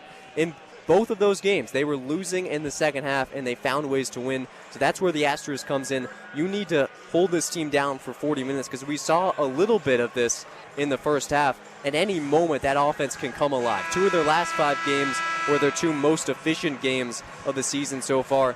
And while it's maybe not for a consistent 40 minutes against a really stingy Fordham defense, really any 5-minute stretch is where the Patriots have the ability to turn this game on its head. That's what you need to watch out for if you're Fordham. And it's been the unlikely heroes for George Mason, specifically their last one, not a single starter in their 5 going for double figures. It was Stas Sivka with 17 points leading them and powering them offensively to a win in their last one against Rhode Island. Now starting off the second half, it's George Mason going right to left in their road green uniforms, yellow numbers and letters. It'll be on the right elbow, Presley driving inside, ending up at the left elbow, and a foul under the basket. Jack Whitbourne raising his hand, trying to pick up that foul, trying to get that foul on him because he doesn't want it to be picked up or given to his teammate Rikus Schulte. If it's Schulte, it's his 3rd, and that's the ruling on the floor. And yes, Fordham's trying to have it ruled on Whitbourne. I think they are overturning it to give that to Fordham. But not only that, that actually was a foul committed by Jack Whitbourne and not Rikus Schulte, who was the primary defender. Whitbourne was in help. He reached over, and he was the one who grabbed Presley's arm. So it should actually be a foul on Whitbourne. And I'm sure it has a lot of common sense to it, but a lot of selflessness there from Whitbourne, just immediately, eagerly saying that the foul was on him. I think that foul will not overturning it. Yeah, it'll stay with Rikus Schulte. He now has 3 fouls. That's something to definitely monitor throughout this one. First free throw, no good from Malik Presley. That's a total game changer, Chris, because even if he doesn't foul out, if he has to come out of the game more, George Mason's best 5-minute stretch was when he was out of the game. Rikus Schulte going to stay in post free throws and pick up the defensive rebound on the second miss at the free throw line. 0 for 2 at the line for Presley, not what this George Mason team needed. Dede Reeves going left around to Schulte's screen, trying to put up a shot at the rim, no good. Whitbourne there on the second chance, his shot no good. Brought down, going the other way, it's Troutman. Troutman with a pass to Long. Long pass in the right corner, Presley. Now a cross-court pass, left corner, Mincy, his three, no good. Off the side of the backboard, Whitbourne controls it for Fordham. Wow, and Schulte didn't know what to do because Mincy's a Curry grade on the scout. That means you have to close out hard on him, but Schulte has the 3 fouls. You have to be careful not to get attacked on a closeout.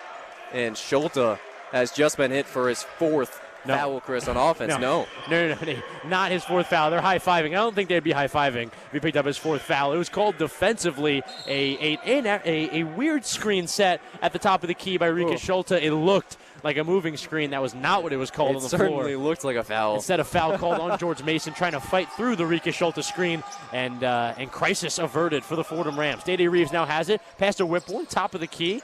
Pump fake, now pass to Green, right wing. A stop.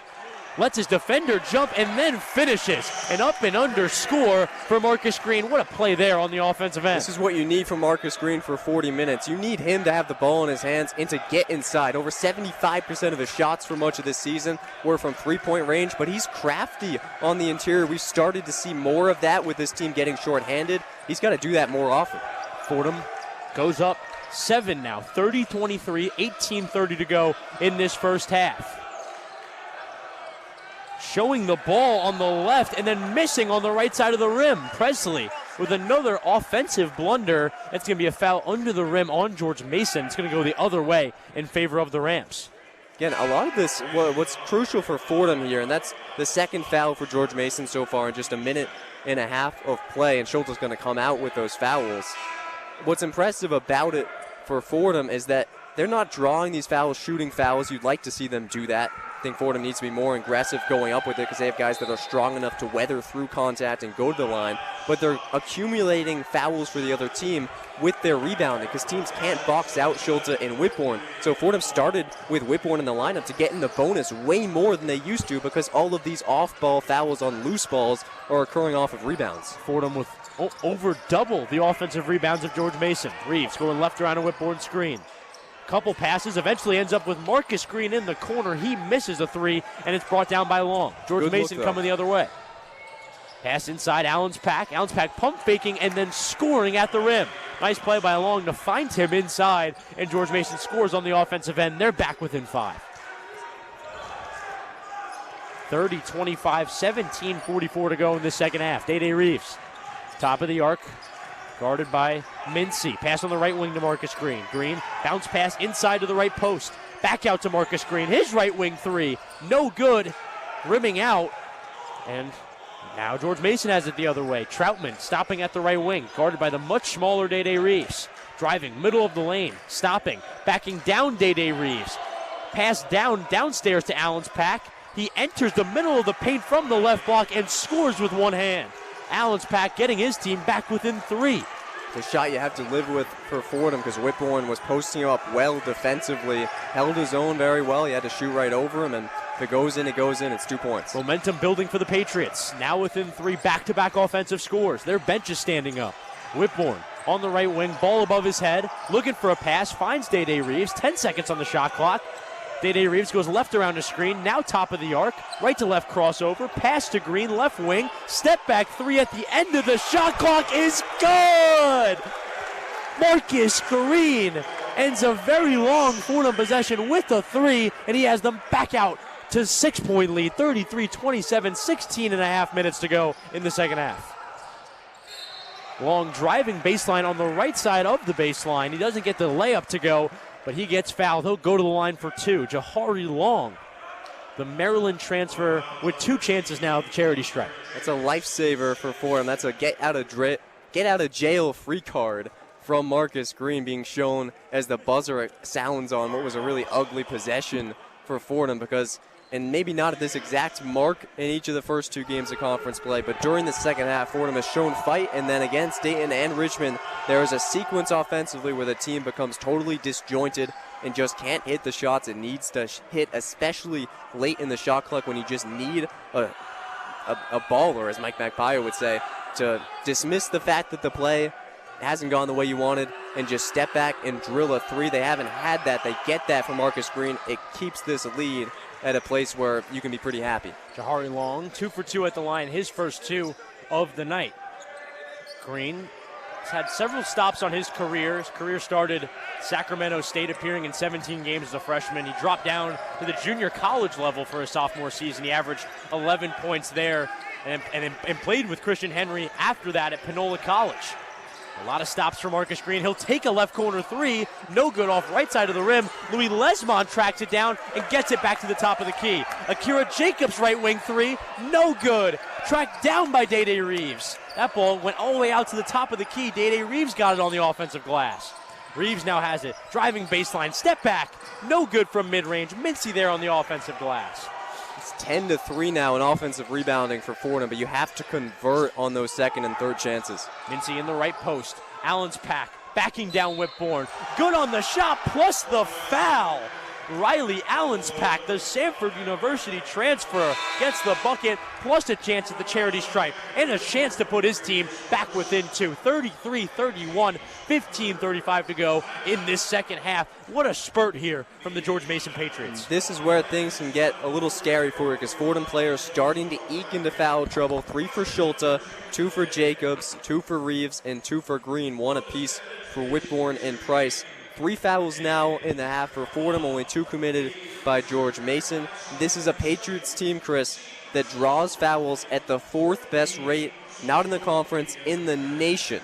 And Fordham's done a decent job so far avoiding the Patriots getting in the bonus early. They've taken 12 free throws. That's quite a lot for George Mason, but it's not an incredible amount, and a lot of them are from these shooting fouls. They're not from getting in the bonus, but when you have these fouls accumulate early on in a half, especially when Jack Whitbourne, if he just put that second arm up instead of using it to contact the waist of Allen's pack as he went up for that, would have avoided the foul, and now you have this countdown towards the bonus. And both of these teams, as they each know so well from the way the games have gone this season, this game could be determined by what happens at the free throw line, and that does not bode well for Fordham because these Rams make only 2 of 3 free throws that they attempt, only 66.7% on the year. Meanwhile, George Mason hits at a 73% clip.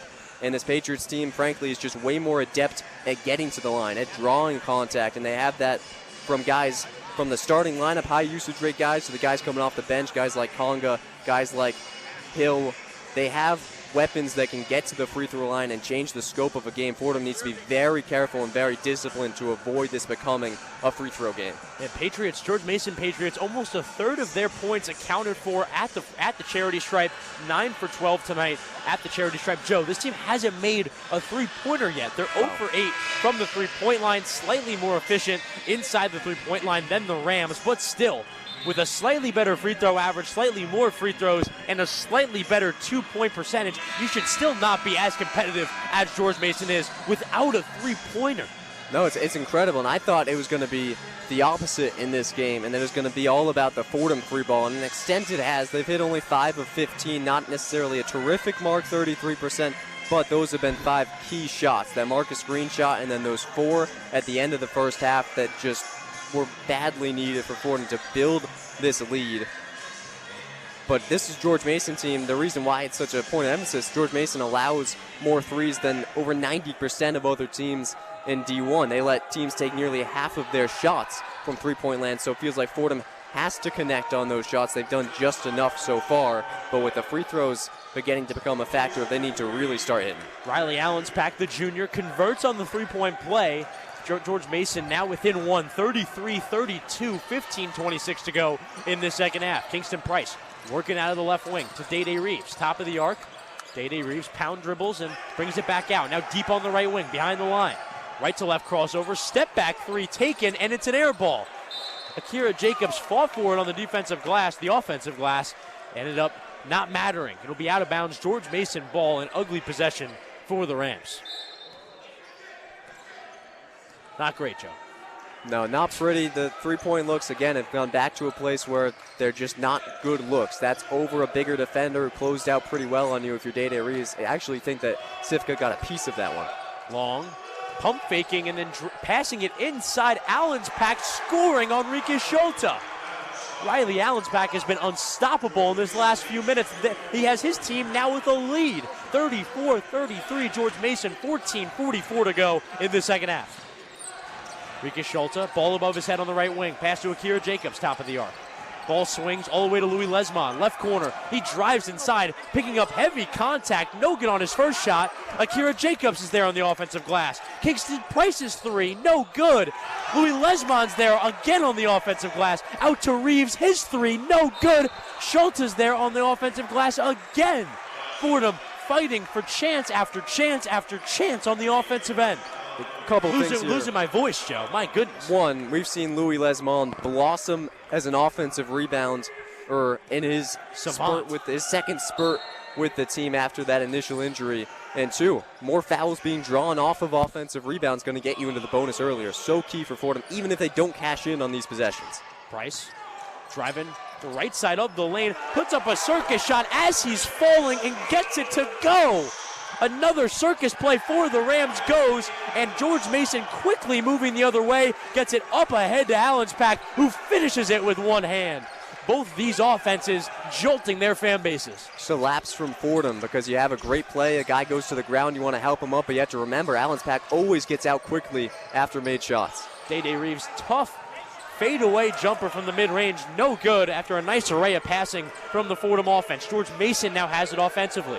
Reeves just 3 of 13 now, by the way. George Mason after the Fordham miss with a chance to extend their lead. Allenspack giving the ball inside, middle of the post. Skyhook with the left hand, doesn't go. He's there on the second chance. Puts up a second chance shot, which goes. Riley Allenspack dominating the Fordham Rams in the last 4 minutes and change. He has his team now out to a 3-point lead. 38-35, 13-20 to go in this second half. Joe Henry, Riley Allenspack putting on a show here in the second half. We've seen it in 3 different ways in conference season, but in every single game, it's been a big man that has a run that ends your team's hopes. And look, just a 3-point game for him is absolutely still in this game, but early on against Richmond, Mike Walls being left wide open from 3, hits 4 in a row. Against Dayton, Jordan Durkak, who's not even a big by trade, but has to fill in for a Dayton team that's undermanned in their front court, has 15 points, a career high, and a career high 14 rebounds, and just kills you down the stretch with rebounds, drawing fouls, and now Allenspack doing a little bit of what Durkak did, running out of the break, getting great position early in possessions, and going to work in the post. He's not only drawing fouls, but he's making shots too, and he's fighting on the offensive glass, and Fordham has its hands full. I'm not exactly sure what it can do, because this is with Rika Schulte on the floor. This is a guy in foul trouble who's going to need to go off the floor soon, and that's where Fordham really struggled in the first half. Allenspack dominating this last stretch or so for George Mason. George Mason trailing, really struggling to get any sort of momentum going on the offensive end, not really having a guy they can get it to get a bucket. Riley Allenspack in this last couple minutes or so seems to be the guy they can just hand it to and get out of the way. It's been a simple game plan coming back into this one for the Patriots and Coach Skin. Yeah, these Patriots sometimes get a little overcomplicated with the way that they run their offense, but so far in the second half, it's been just get it to Allenspack. 14 points, 6 of 11 shooting. That's all you need. 38-35, George Mason lead. We'll hand it back to the Rose Hill Studios for a one-on-one scoreboard update with Anthony Smith. Take it away, Anthony. The one-on-one scoreboard. Now switching over to the women's side of the A10 basketball world. The Fordham Rams just concluded their contest against the Richmond Spiders moments ago in Virginia. Spiders win 84-65 as the Rams drop their 3rd straight game of the season, now fall to 0-4 in A10 play. Earlier today in Washington, D.C., a tight matchup between Rhode Island and George Washington. Rhode Island comes home with the 79-70 victory, now improved to 4-0 in conference play. Another team that goes to 4-0 against A10 opponents, the Davidson Wildcats, with their 48-36 win over St. Joseph's. The Hawks lose their 5-game winning streak after their win against Fordham on Saturday. The Bonnies of St. Bonaventure knock off the Duquesne Dukes on the road. 46-38 the final score for the Bonnies down in Pittsburgh. Loyola Chicago in search of their first A10 victory, up 50-32 over the Dayton Flyers in Ohio. And a battle of two teams that are undefeated in conference play, LaSalle and George Mason in Fairfax, Virginia, battling it out. The Patriots with a 44-33 lead over the Explorers. In the last game of the A10 slate, VCU and St. Louis matching up on the women's side as well. Moments before halftime in Missouri, VCU leads St. Louis 16-8. With your one-on-one scoreboard, I'm Anthony Smith.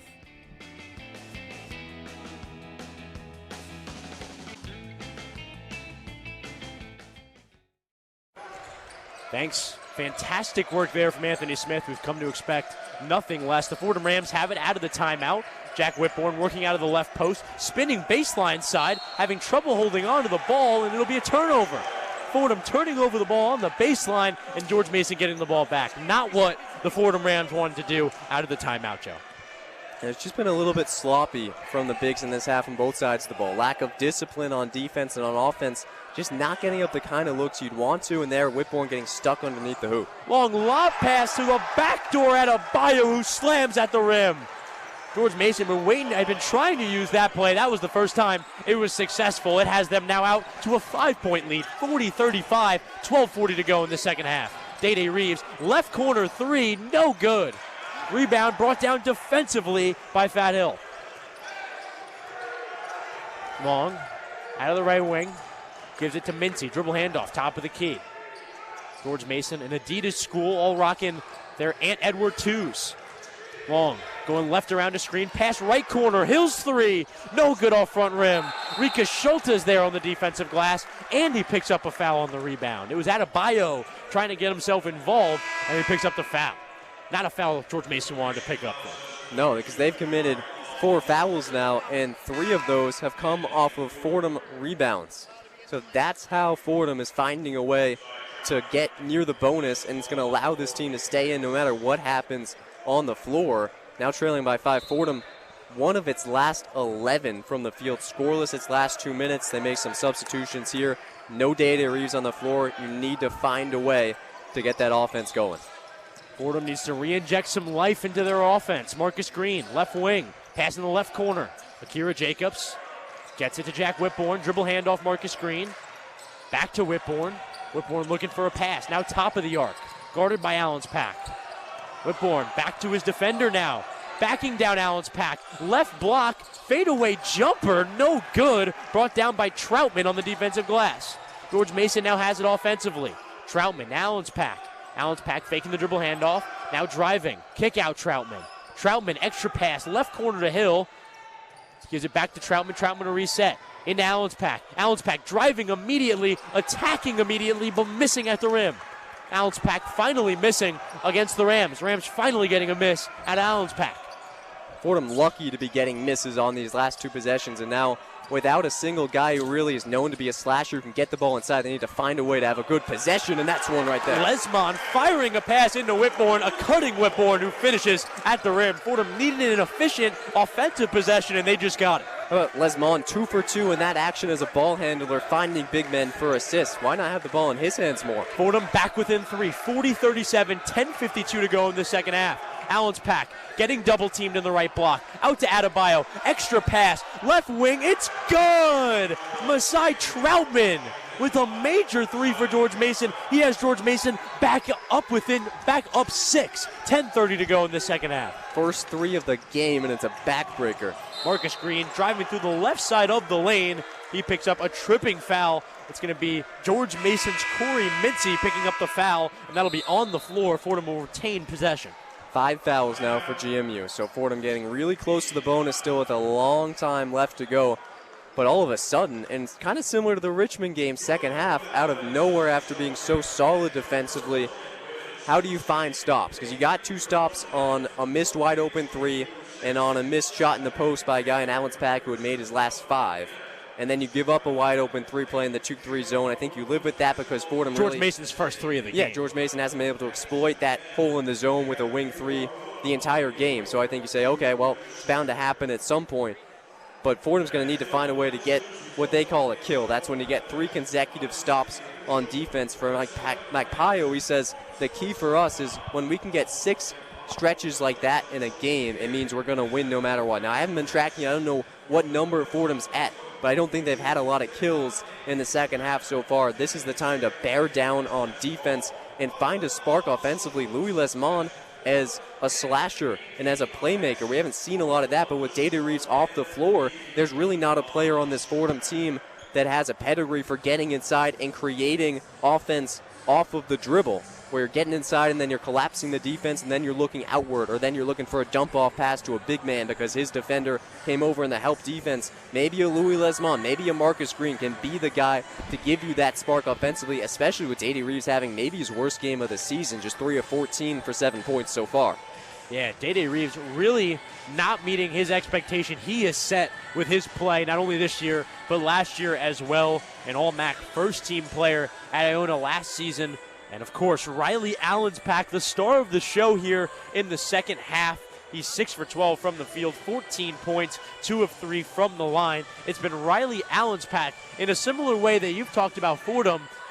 This George Mason team has needed a guy to give it to offensively. Allenspack has been that guy for the most important stretch of the game. And I think it's good that you point that out, because for Fordham, meanwhile, their bigs just haven't been nearly as efficient from the field. Schultz is just 2 of 6 today, still has only 4 points, and it's not to minimize their production, because what he's doing on the boards is irreplicable. He's got 10 rebounds, and he's drawing foul after foul off of these rebounds. Jack Whitbourne has 5 rebounds too, so Fordham continuing to forge an advantage in the rebounding category, but even for Whitbourne, he's 5 of 10 from the field, 4 of 8 on the interior. He's got 11 points. He's having a solid offensive game, but if you were to put those numbers together, Schultz is 2 for 5 from the interior, and Whitbourne is 4 for 8, so that's 6 for 13, under 50%. I think you want your bigs to be right around 60, so to be under 50% from your 2 big men, yes, you can get it into the post, and they could maybe be a bailout plan offensively. It just hasn't been that simple for Fordham so far today. Kingston Price, the only guy above 40%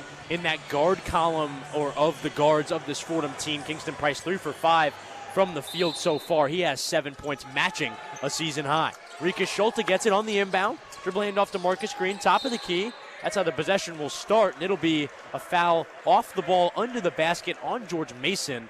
I believe that one will go on Hill, and Fordham will inbound it once again under the basket. Yeah, Jacobs was supposed to curl from under the basket up to get a touch on the left wing. It was just held by Hill, so now 1 foul closer for Fordham to the bonus. Next one will get them a 1-and-1. Pass to Dede Reeves, right around a Schulte screen. Schulte gets it back, top of the arc. Schulte sprints over to Dede Reeves. Fake handoff to Dede Reeves. Gets it back to Dede Reeves, going the other way, left to right, but it was stolen by Dede Reeves almost immediately. It was Corey Mincy attacking the ball and getting the ball for George Mason. Mincy has made life very difficult on Dede Reeves in a way we really haven't seen, where it's not that Reeves is having trouble just making shots, is when he tries to drive on Mincy. Almost every single time, Mincy has blocked him off to where he just cannot carve out an edge and get a step in front of him, which you just don't see with defenders guarding Dede Reeves. Mincy averaging over a steal a game this season. That's a right to left crossover from Troutman. Troutman now middle of the lane, faking right, going left, pass under the basket. Kanga no good on the layup, and Dede Reeves gets the batted out ball defensively. They got numbers. Fordham coming the other way, straight on 3. Akira Jacobs is good. The Hawaii transfer, Akira Jacobs, gets that 2 to go on the line, and that'll be a 4-point deficit now for the Fordham Rams. Akira Jacobs getting his side back within 4, 9.5 to go in this second half. Hill working out of the right wing. Guarded by Marcus Green, top of the arc. Mincy driving on Dede Reeves. Cross-court pass to Troutman is 3, no good. Marcus Green jumping and grabbing that defensive rebound. Fordham now has it offensively. Marcus Green dribble handoff on the left wing to Dede Reeves. Dede Reeves picked up by the much bigger Fat Hill. Lesmond going left around to Schulte. Screen loses the ball. Mincy has it. George Mason now going the other way offensively. Fordham with a turnover offensively. Mincy, right to left crossover, working on Jacobs. Now a pass inside to Adebayo. Adebayo no good in the post. Kanga on the second chance plus the foul. A very unlucky possession for the Fordham Rams defensively, and Kanga brings George Mason's lead out to 6 with a chance to make it 7. Yeah, An unfortunate 6-7 there, Joe. It's always unfortunate in 2026. No, things got all out of whack on that possession because Jacobs drew the assignment on Mincy on the fast break. He found a way to somehow, and there's another offensive rebound for the Patriots. Troutman on the offensive glass on the miss on the free throw. Now out to Hill. Hill driving inside, pounding the ball, and doesn't get the shot to go on Price, but he'll go to the line for two. Two quick fouls for Fordham. It was Kingston Price jumping, and it was Hill taking advantage. Yeah, that was a clear foul from Hill. He's just outmanned against Fat Hill. And 6 fouls now committed for Fordham, so both of these teams in the bonus the rest of the way. 6-point lead for George Mason, 45-39, 8:37 to go in this second half. This is for their biggest lead of the day, Chris. And it is their biggest lead of the day. Hill making his third of the evening. He's 3 for 3 from the charity stripe. George Mason out to a 7-point lead now. Fordham's chances slipping away, not gone by any means, but it has felt like a steady decline for the Rams over the last 6 minutes and change. Hill on his second free throw. No good. Rimming out. Enrique Schultz there on the defensive glass. Fordham with a chance offensively. Down 7, 8.5 to go. Fordham going left to right in their home white uniforms. Maroon numbers and letters. Day Reeves, top of the arc to Marcus Green. Curling from the right wing. Now stops and pops. Left wing three. It's good. Massive three there from Marcus Green. He has his team back within 4. 8:12 to go in this second half. 46-42 George Mason. For as much as he has struggled shooting, 2 big-time threes in this half to keep Fordham alive. Ball gets worked to Hill. Left wing. Back up top. Long. Long being guarded by Day Reeves. Day Reeves guarding. Pass to Sivko. An extra pass to Hill. Left corner. Driving inside. Going on the contested Schulte and getting rejected. Fordham coming the other way. Kingston Price leading the charge and stopping, resetting the offense. Marcus Green out of the right wing. Going left around to Jacob's screen. On the left wing now. Day Reeves. Day Reeves gives it to Schulte. Schulte has it. Right elbow. Backing down his defender. Left skyhook. No good. Troutman brings it down under the basket for George Mason. They're going back offensively. Again, not a bad idea going against a smaller defender and a freshman, no less, but just Schulte doesn't have the touch today. 2 for 7. Long. Going left around to Kanga screen. Top of the arc. Passes to a cutting Kanga who scores at the rim. George Mason getting a bucket when they need it. They're now up 6. 7:05 to go. 48-42 George Mason. I feel like there have been 2 moments in this game the past 5 minutes where Fordham has strung together a stop, a score, and a stop, or a score, a stop, and a score. And then you hope that the momentum will continue to swell and will reach its apex as this building begins to get loud. And in each of those moments, as it happened very similarly against Dayton and against Richmond, Fordham has failed to convert on that possession. That time was offensive possession, with Schulte missing on the hook shot and not a lot of movement around him, just 4 guys standing on the perimeter. This Rams team, as it continues to grow as a unit that is being assembled and working through all the kinks with so many players out and all these guys in their first year in a Fordham uniform, it feels like these are the moments where Fordham has shown its youth, its inexperience playing together, its inexperience playing for winning programs, and these are the things that Mike Magpie and his coaching staff are going to have to continue to iron out as the season goes on. But this game's not over. 6-point deficit, 7:05 left to go. This is a chance for Fordham for the first time this season to have faced that adversity, to have faced that counterpunch in the second half, and to have weathered that storm, but they've got an uphill battle. Fordham looking to flip the script here on a beautiful, and I mean beautiful, Wednesday night here at the Rose Hill Gym. 48-42, George Mason leads, 7:05 to go in this second half. You're listening to Fordham men's basketball on WFUV Sports.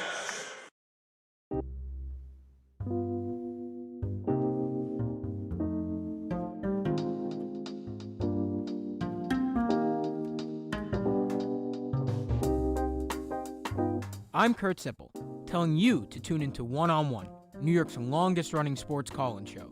Catch us live every Saturday on our WFUV Sports YouTube Live from 11 a.m. to 2 p.m. and later on 90.7 WFUV from 11 p.m. to 2 a.m. We break down the week's latest headlines with our collection of tri-state area beat reporters, along with interviews with your favorite athletes and media personalities. WFUV is your home to talk all things New York sports.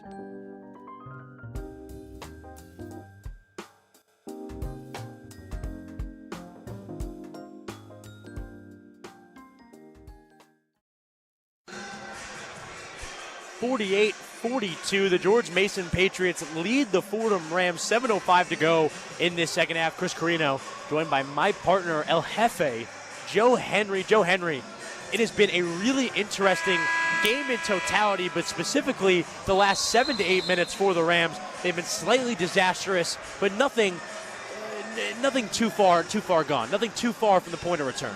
And we're getting to the point, and I started this point before the break, but now Fordham's faced that adversity that they've started to face against legit teams. DMU's a legit team in the A-10, as was Dayton, as is Richmond, as was Iona and Colgate, these teams that they lost to in non-conference play. Fordham's getting to the point where they've seen this situation over and over again, where they've been close, they've been fighting, they've been winning in the second half, and they've been unable to stop a superior team, frankly, based on health and all else, going on a big run. But how will you respond? 7:05 to respond.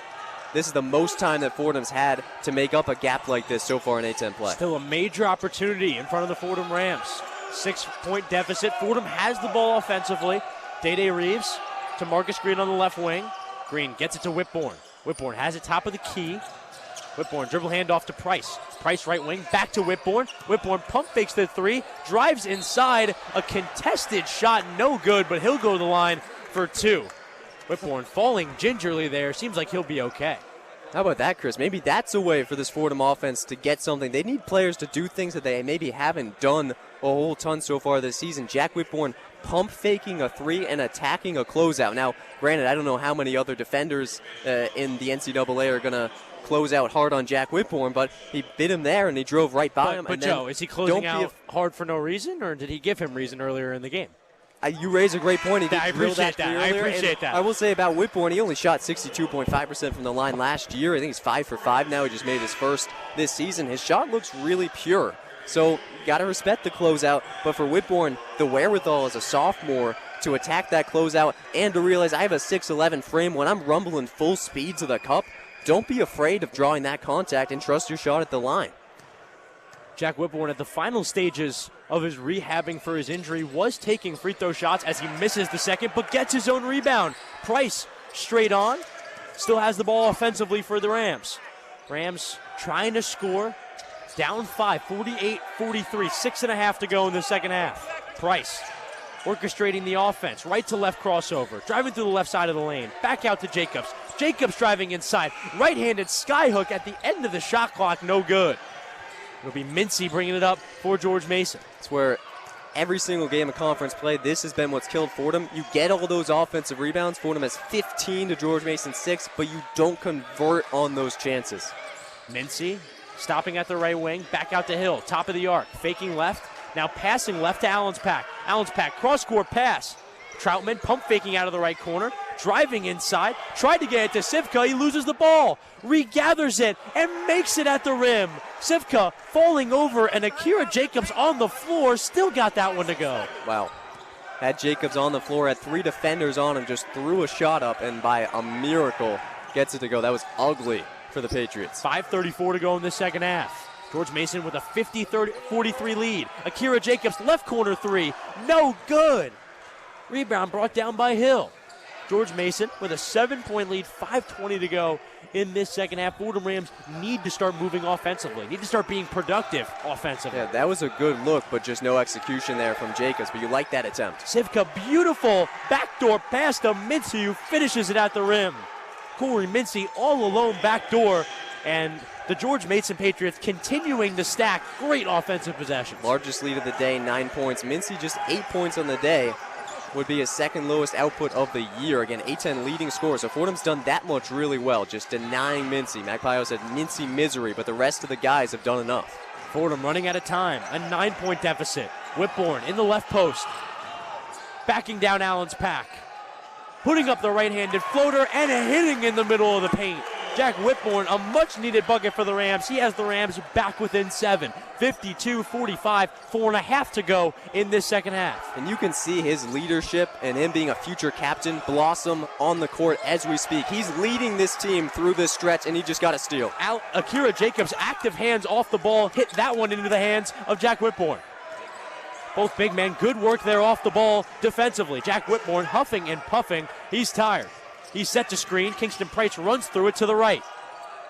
Now on the left wing, a pass to Dede Reeves. Dede Reeves working on the much bigger Sivka, drives to the rim, misses the layup. Schulte there on the glass, no good on his shot. George Mason there on the glass defensively. It was Sivka. George Mason now has it offensively, trying to compound on a 7-point lead. 3:45 to go in the second half. And that was such a makeable look from Schulte off the board, too. That's something that he really struggled with early in the year, as there's a foul called on Price, and now George Mason will enter the bonus 1-1. But for Schulte, that's something he struggled with early in the year. He'd get all these offensive rebounds, and then he'd be so impatient and throwing it back up, and the shots would be wild. That's what we saw there, and he's done such a good job all year of taking that extra moment, landing on 2 feet, going back up, balanced off of 2 feet, just kissing it off the glass. Nothing difficult. He didn't have a guy right on him, but just getting sped up a little bit too much in these moments where you're losing to a good A-10 team. You need a bucket badly. You know you're so close to getting that bucket for your team off the O board. That's his inexperience showing a little bit. Fordham has slowly lost control of this one as the second half has commenced. We'll be right back here from the Rose Hill Gym. We're going to send it to the Rose Hill studios for one more scoreboard update with Anthony Smith, the infamous Anthony Smith. Take it away, Ant. The one-on-one scoreboard. It's witching hour on this Wednesday night in the A-10 Conference. The Richmond Spiders try to close out their 2-game New York stretch with a win upstate rather than in the Bronx. The St. Bonaventure Bonnies attempt to mount a comeback down 75-62 to the Spiders of Richmond with under 4 to play. LaSalle and Rhode Island are neck and neck in Kingston, both teams starving for that elusive A-10 win. Score is 59-54 in favor of LaSalle, 9.5 left. Another hard-fought contest in Philadelphia. Duquesne and St. Joseph's exchanging baskets in one of the best games of the night. Hawks hold a 74-73 lead over the Dukes. 5 minutes left to play in the second half. In Virginia, St. Louis is having no problems on the road against VCU. It's a wide lead for St. Louis as they are making a case to why they are one of the best in the A-10. Just a couple minutes left to go in the game. Davidson and Loyola Chicago are moments away from hitting the hardwood in the Windy City. 9 o'clock tip-off time between the 9-5 Wildcats and the 5-10 Ramblers. With your one-on-one scoreboard, I have been Anthony Smith.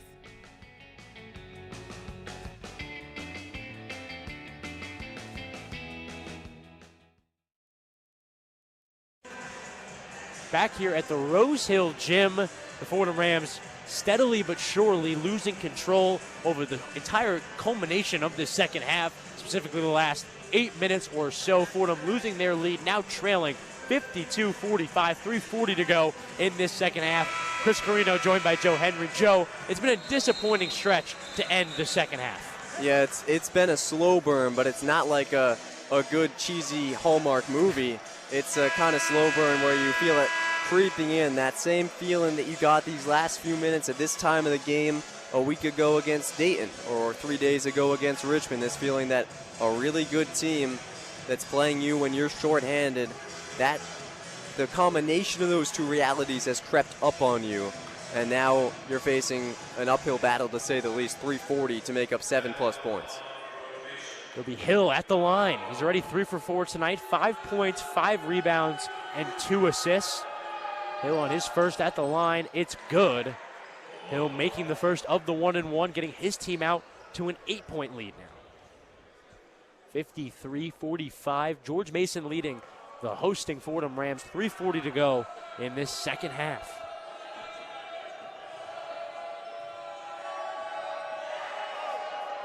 Hill on the second is good. Hill making 2 of 2 at the line. Big free throws for George Mason. They're back out to a 9-point lead. Fordham with 9 points to make up. 3:37 to go in the second half. Dede Reeves, top of the arc, going right around a Whitbourne screen. Now twirling his way through the lane and finishing with the left hand at the rim. In a way only he can, Dede Reeves getting to the rim and scoring. Dede Reeves, 3 of 15 on the day. What does Coach Mike Magpio do in the break? Draw up a play for him. That's how much he trusts his co-captain. 54-47, George Mason lead. 3:11 to go in the second half. Allen's pack. Rip through right, backing down Whitbourne. Pass out, gets it. Eventually to Mincy. Mincy takes the mid-ranger and hits. Mincy from the mid-range from exactly where the free throw line is. He gets 2 extra points for his Patriots. Very reminiscent of Reeves in that in these plays that break down, he just finds a way to get to a spot in the mid-range and sink that shot cold-blooded in crunch time. Green's going right around a Whitbourne screen. Back to Day Reeves, left wing. Rams trying to dwindle a 9-point lead for George Mason. Day Reeves through the left side of the lane. No good at the rim. Enrique Schulte missing a gimme on the second chance at the rim. That foul called on Fordham after the play. It'll go back toward George Mason. Possession arrow toward the Patriots. 2:33 to go in this second half. George Mason continuing to add to their lead. Now a 9-point lead, 56-47. Joe, we knew it'd be a low-scoring affair. I'm not sure we thought it would be this low. Well, it's actually gotten a little higher. It's certainly been higher scoring in the second half. George Mason's already scored 33 points to their 23 in the first half, but Fordham's only scored 19 to their 28. So a 14-point discrepancy in the opening half. And, man, everything went so right on that play as Hill makes his first, earns a second at the line until it didn't. Reeves was able to draw the big man defender, which left Schulte wide open on the offensive glass. So as it hits off of the rim, Schulte has an easy tip in, or he could have just clasped it with 2 hands, went right back up for the easy finish, but he rushed himself, was too strong on the tip in, committed the foul, and now 2 free points as Hill makes both of his free throws. That's a backbreaker to make it an 11-point game. Hill 4 for 4 with 4 very important free throws. George Mason now out to a double-digit lead, 58-47, 2:33 to go in this second half. You're listening to Fordham men's basketball on WFUV Sports.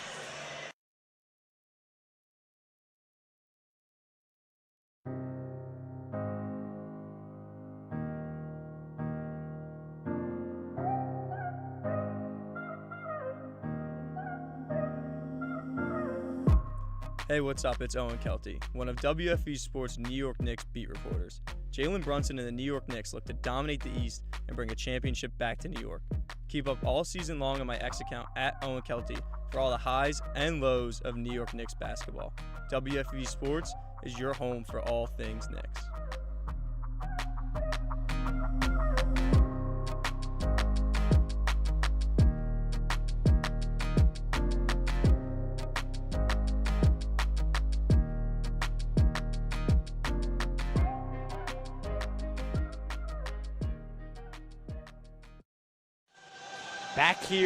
Back here at Rose Hill. Rams still weathering an 11-point deficit, 2.5 to go in the second half. Day Reeves working out of the left wing. Fordham Rams in desperate need of a bucket.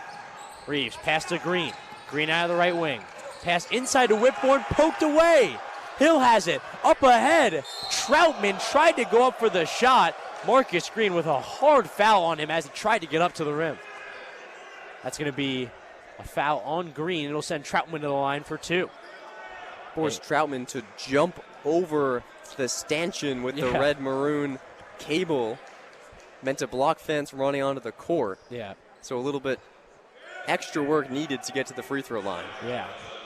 Tony Skinn, as long as things stay relatively the same here, will fall to 3-0 now in his start to his 8-10 slate in 2025. No good on the first, the 2025-2026 season. Skinn, of course, coming off a Coach of the Year campaign last season, his 3rd season at the helm at George Mason, a starter for easily their greatest team in program history, a Final Four team in 2006. Tony Skinn taking over the program from Kim English. Kim English, the current head coach of the Providence Flyers, up now 10 points, double-digit points at home at the dunk on the nation's number 4 team, Danny Hurley. Providence, a team that, for all intents and purposes, struggled against Rhode Island at the early part in this year. Now coming off a win against St. John's, maybe going to knock off a top 5 team as well. Day Reeves hop-stepping inside, no good on his layup at the rim, but it'll be a foul. Emmanuel Kanga picking up the foul for George Mason. But 12 points, 2 minutes for Fordham. Getting to the line quickly has been the recipe for staying in these games, and Day Reeves has been the guy who's done the best at that. Yeah. But at some point you need that impact 3, and that's what Fordham hasn't been able to get historically in these exact situations. Good there for Day Reeves at the line, making the first. bringing this lead back within 11. 2:03 to go in the second half.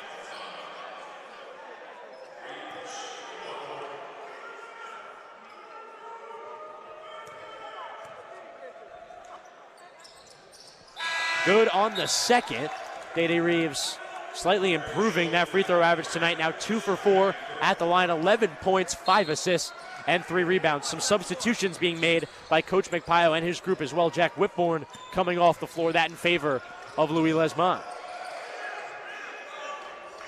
Sivka giving it to Long. Long has it on the deep left wing. 1:50 and counting on the second half clock. Sivka, backdoor pass to Hill. Hill bringing it back out to the left corner. Still a 10-point lead for the Patriots. Hill, left to right crossover, working inside on Schulte. No good on the shot, and Schulte lost the ball. It'll stay here with the Rams. Some George Mason faithful calling for a review. Great defensive possession, but it took almost 30 seconds to unfold. So down by 10, minute 34 for Fordham. It really puts the impetus on you to start shooting threes and try and get this all back in as few possessions as possible. Clock fully against Fordham now.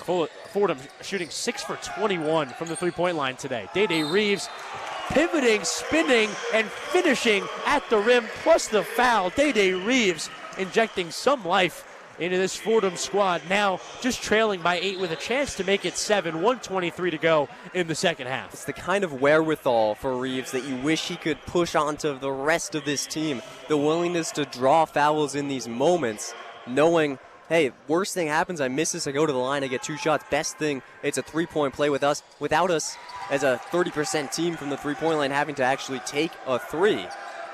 And you need the rest of this team to be drawing fouls the way that Reeves seeks them out. And Reeves completing the 3-point play at the line. Fordham now down 7. 1:14 on the clock, 59-52 George Mason lead. Fordham sending doubles off ball, by the way. Yeah, Long up top, doubled, finding the wide open Allenspack under the rim, and he slams it. Allenspack left wide open on that play, and he made Fordham pay. Day Reeves, top of the arc, driving to the left side of the lane, stopping at the left block, back out to Lesmond. Lesmond, quick fire on the 3, no good, almost missing rim, and it'll be a foul on the floor on George Mason. Fordham will continue to control. Yep, foul drawn by Schulte, his 4th foul drawn on a rebound in this half. So that tells you plenty about his impact. He's got 15 rebounds, new career high for Schulte, most by a Ram in a game all season, but 2 for 9 from the floor, just 4 points, his worst offensive performance. Rikas Schulte good on his first free throw. 1-1 at the line so far tonight. That was his first. 15 rebounds tonight, only 5 points. Another double-digit rebound performance for Rikas Schulte as he's good at the line. 2 for 2 at the line, and now has the Rams back within 7. George Mason falling victim to the full court press here. They break the press, find Allenspack once again wide open in the front court. He slams it again. Hands on top of heads on the George Mason bench. That one may have been on Rikas Schulte. Kira Jacobs straight on 3. No good. Ball batted to Day Reeves. He finishes a floater, and he has George Mason's lead back down to 7. 30.3 on the game clock. A weird stretch, a weird minute or two here for the Fordham Rams, trying to stay competitive in this one, but not being able to stop George Mason on the offensive end. Yeah, a few things. One, as Fordham has started to throw these wrinkles at George Mason, they were throwing a little zone press at him earlier, now just going man press, but then bringing over that third defender as a doubler, leaving the 2 in the front court or in the full court to defend against the deep pass, but they've been unsuccessful in that. Allenspack, both of the last 2 possessions, has gotten wide open on the interior for a finish. And then offensively, you just think, wow, this team that's shooting 33.8% from the field in Fordham, where was the guts to go right at the defense, at the teeth of a defense early in a shot clock the entire rest of this game? You talk about wanting to play a little bit faster, wanting to get out off of misses and turnovers. Where has been the type of Day Reeves where you're just driving straight to the cup, whether you draw a foul or not, putting a shot up early in the shot clock? Where has that been? Because Fordham's been so much more efficient in the past 2 minutes when it's been too late, going and attacking early shot clock. I think Fordham needs to try and do that more often.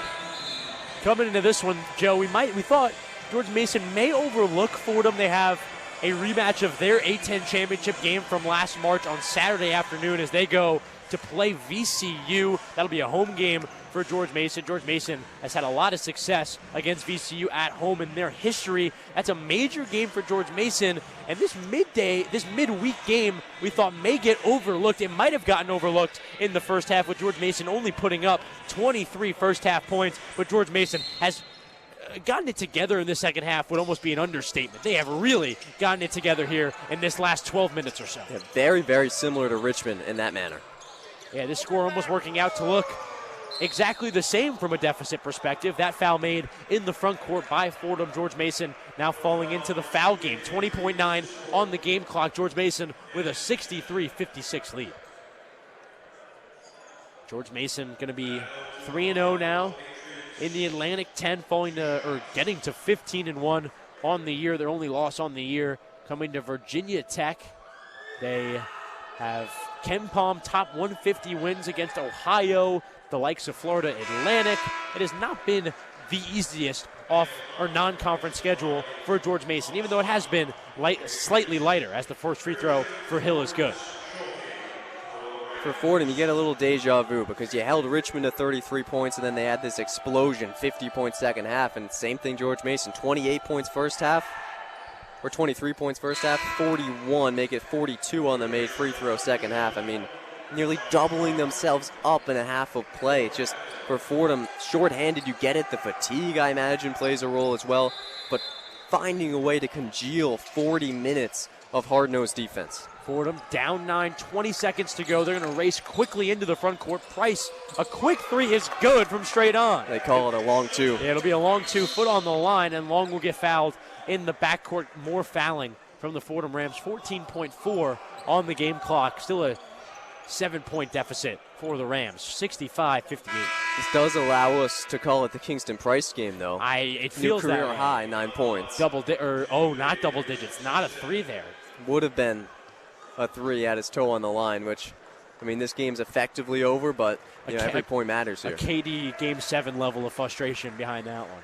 Yeah, I'm not sure that Kingston Price is the same shoe size. No, I don't think so. Does have some pretty snazzy pink John Morant sneakers on though, with orange laces.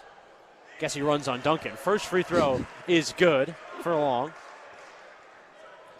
It's interesting you see an Adidas school. You don't see many of them. Most of the team forced to wear Adidas sneakers. It's becoming less and less forced as time goes along. Anthony Edwards, a bunch of superstars, joining the three stripes.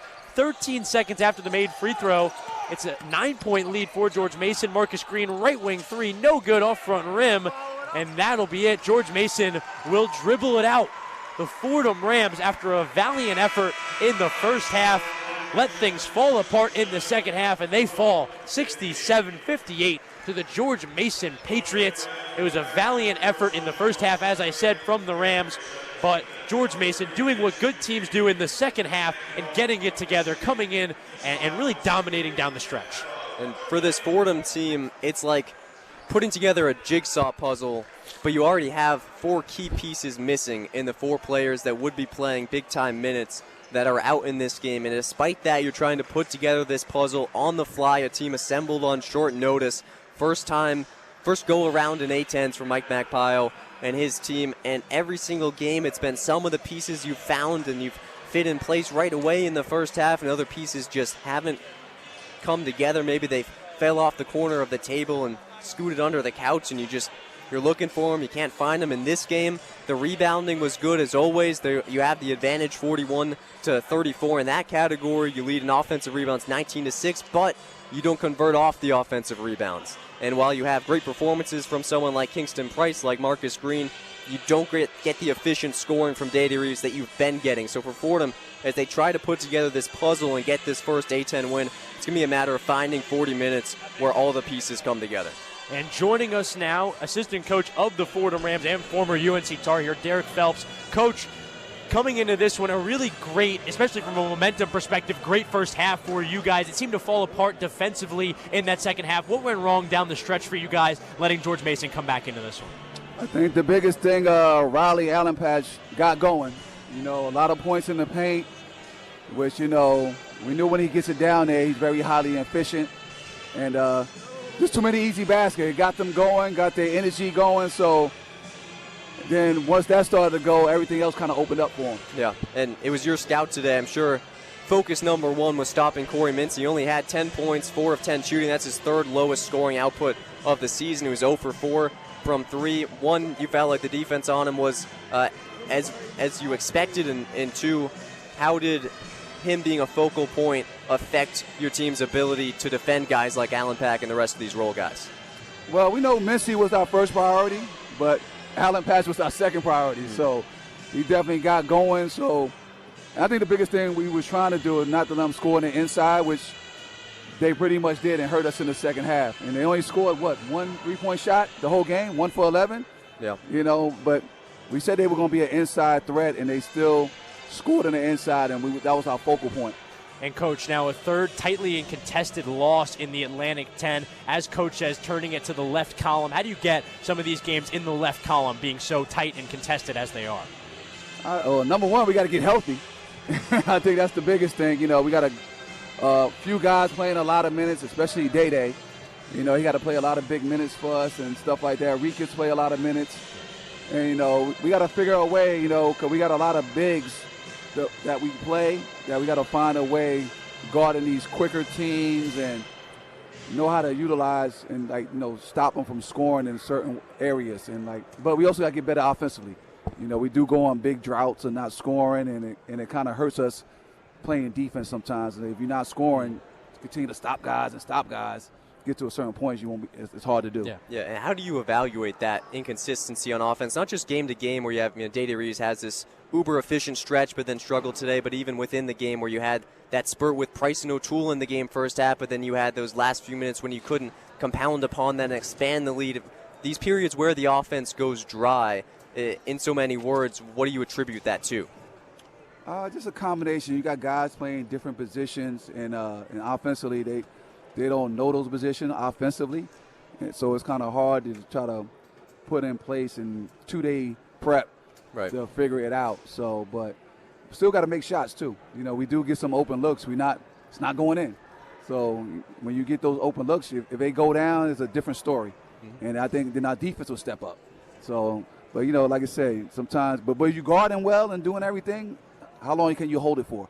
Yep. If you're not putting nothing in the basket. So it's like it's a give and take too. So, but we still got to go back in the lab and still work and figure this thing out, and hopefully we get some guys healthy in these upcoming games. Yep. Thank you, Coach. As always, Coach, Assistant Coach Derek Phelps joining us. Fordham Assistant Coach Derek Phelps joining us. Former UNC Tar Heel as well. Thank you for his time. Former national champion would like to add as well. Go Heels as always. The Fordham Rams struggling to find an offensive groove in the second half of this one. It ended up being what would cost them the game here tonight.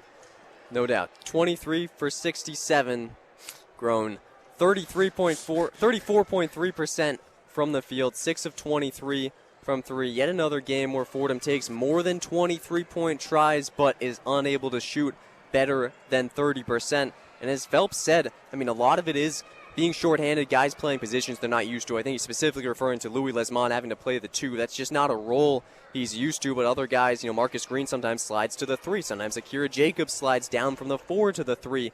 These changes that you have to make on the fly, short time to prepare for games because of these injuries, they absolutely make a difference, especially with your top playmaker and your shot caller, your floor general out in Chris Henry.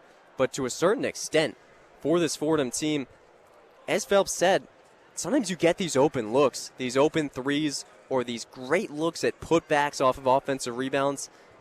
And not to be too reductive in how you analyze it, but you hit a few more of those in every single game. Even if you just look at the open three-point shots, every single game that Fordham has played in A-10s, they're 0-3.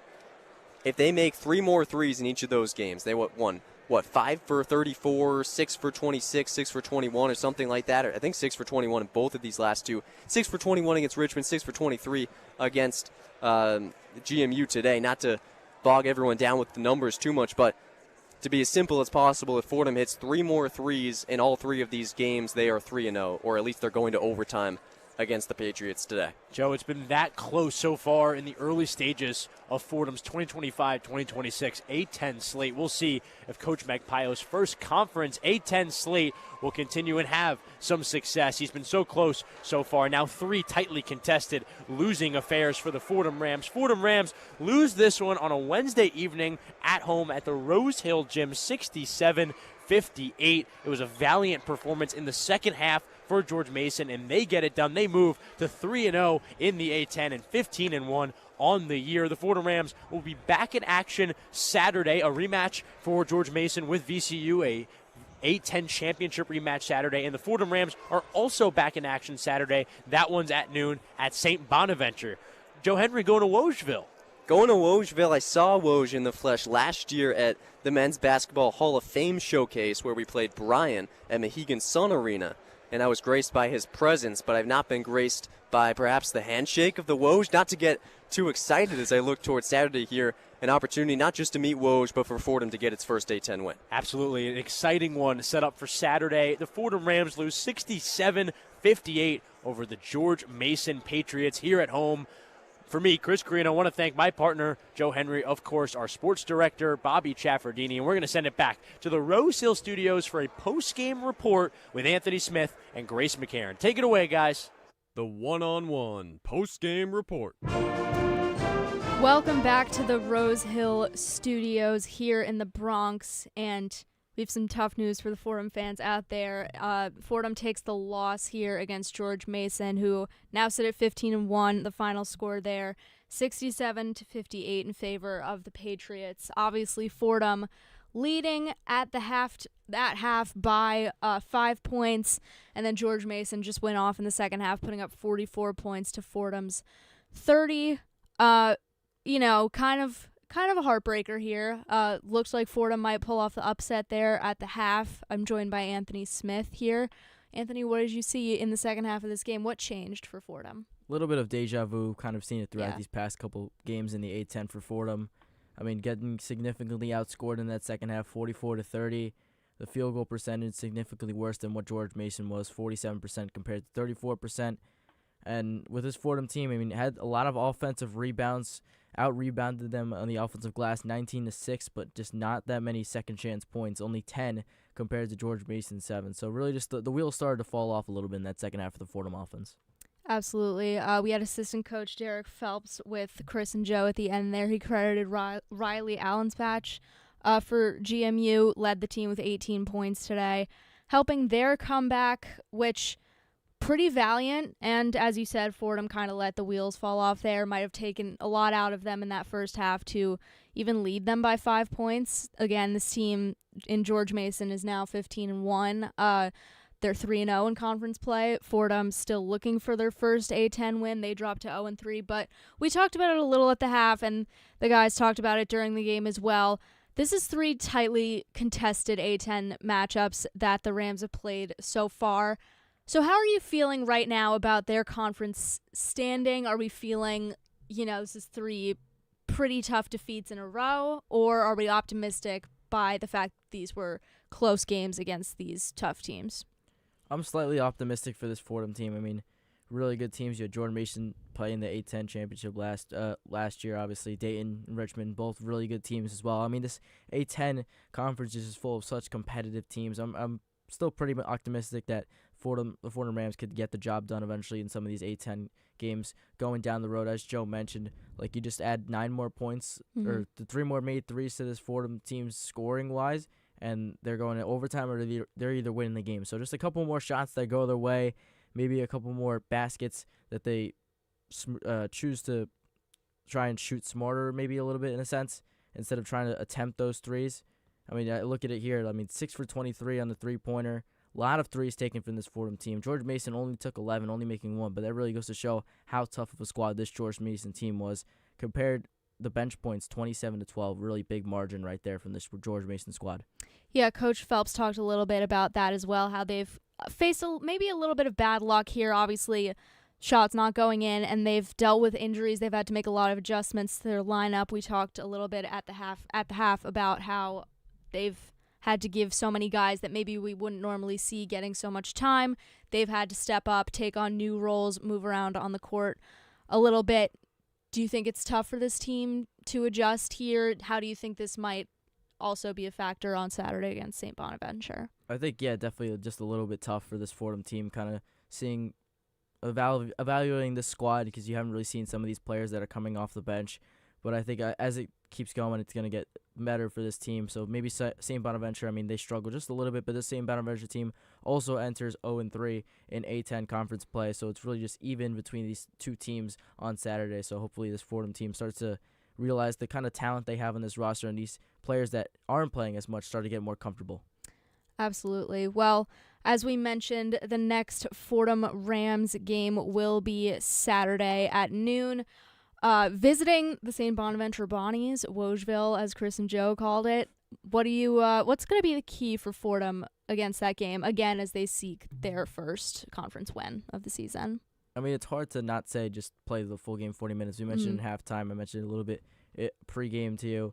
Just the ability to try and close out a game. I mean, great first half performance. Maybe it took out the energy of this Fordham team going into that second half. I'm just interested to see, can they play the whole 40 minutes? I know it's tough, especially when this rotation, it's a little bit down because you got a lot of injuries. But can this Fordham team finally come together, put a whole 40-minute effort into a game, and try and get their first A10 win? Besides that, I think maybe just trying to take a little bit smarter shot selection. 23 threes, only 6 of them went in. So maybe just trying to drive through the interior, drive and get those points in the paint. Again, weren't at the free throw line as much, only 10 trips to the charity stripe. So again, just trying to get those 2-point shots and those mid-range jumpers. Absolutely. One thing that the guys pointed out, some periods where the offense dried up, especially in that second half. Obviously, George Mason capitalized on those opportunities, putting up 44, almost doubling their point total of 23 from the first half. But they take this game 67-58 over the Fordham Rams. That is your final score, and that's just about going to do it from us here in the Bronx in the Rose Hill studios. I'm Grace McCarran, joined by Anthony Smith. We had Chris Carrino and Joe Henry on the call today. Great job as always, guys. Hope Nolan behind the board producing, and Bobby Chaffardini is our sports director, and Fordham men's basketball is a production of WFUV Sports. Thanks, guys.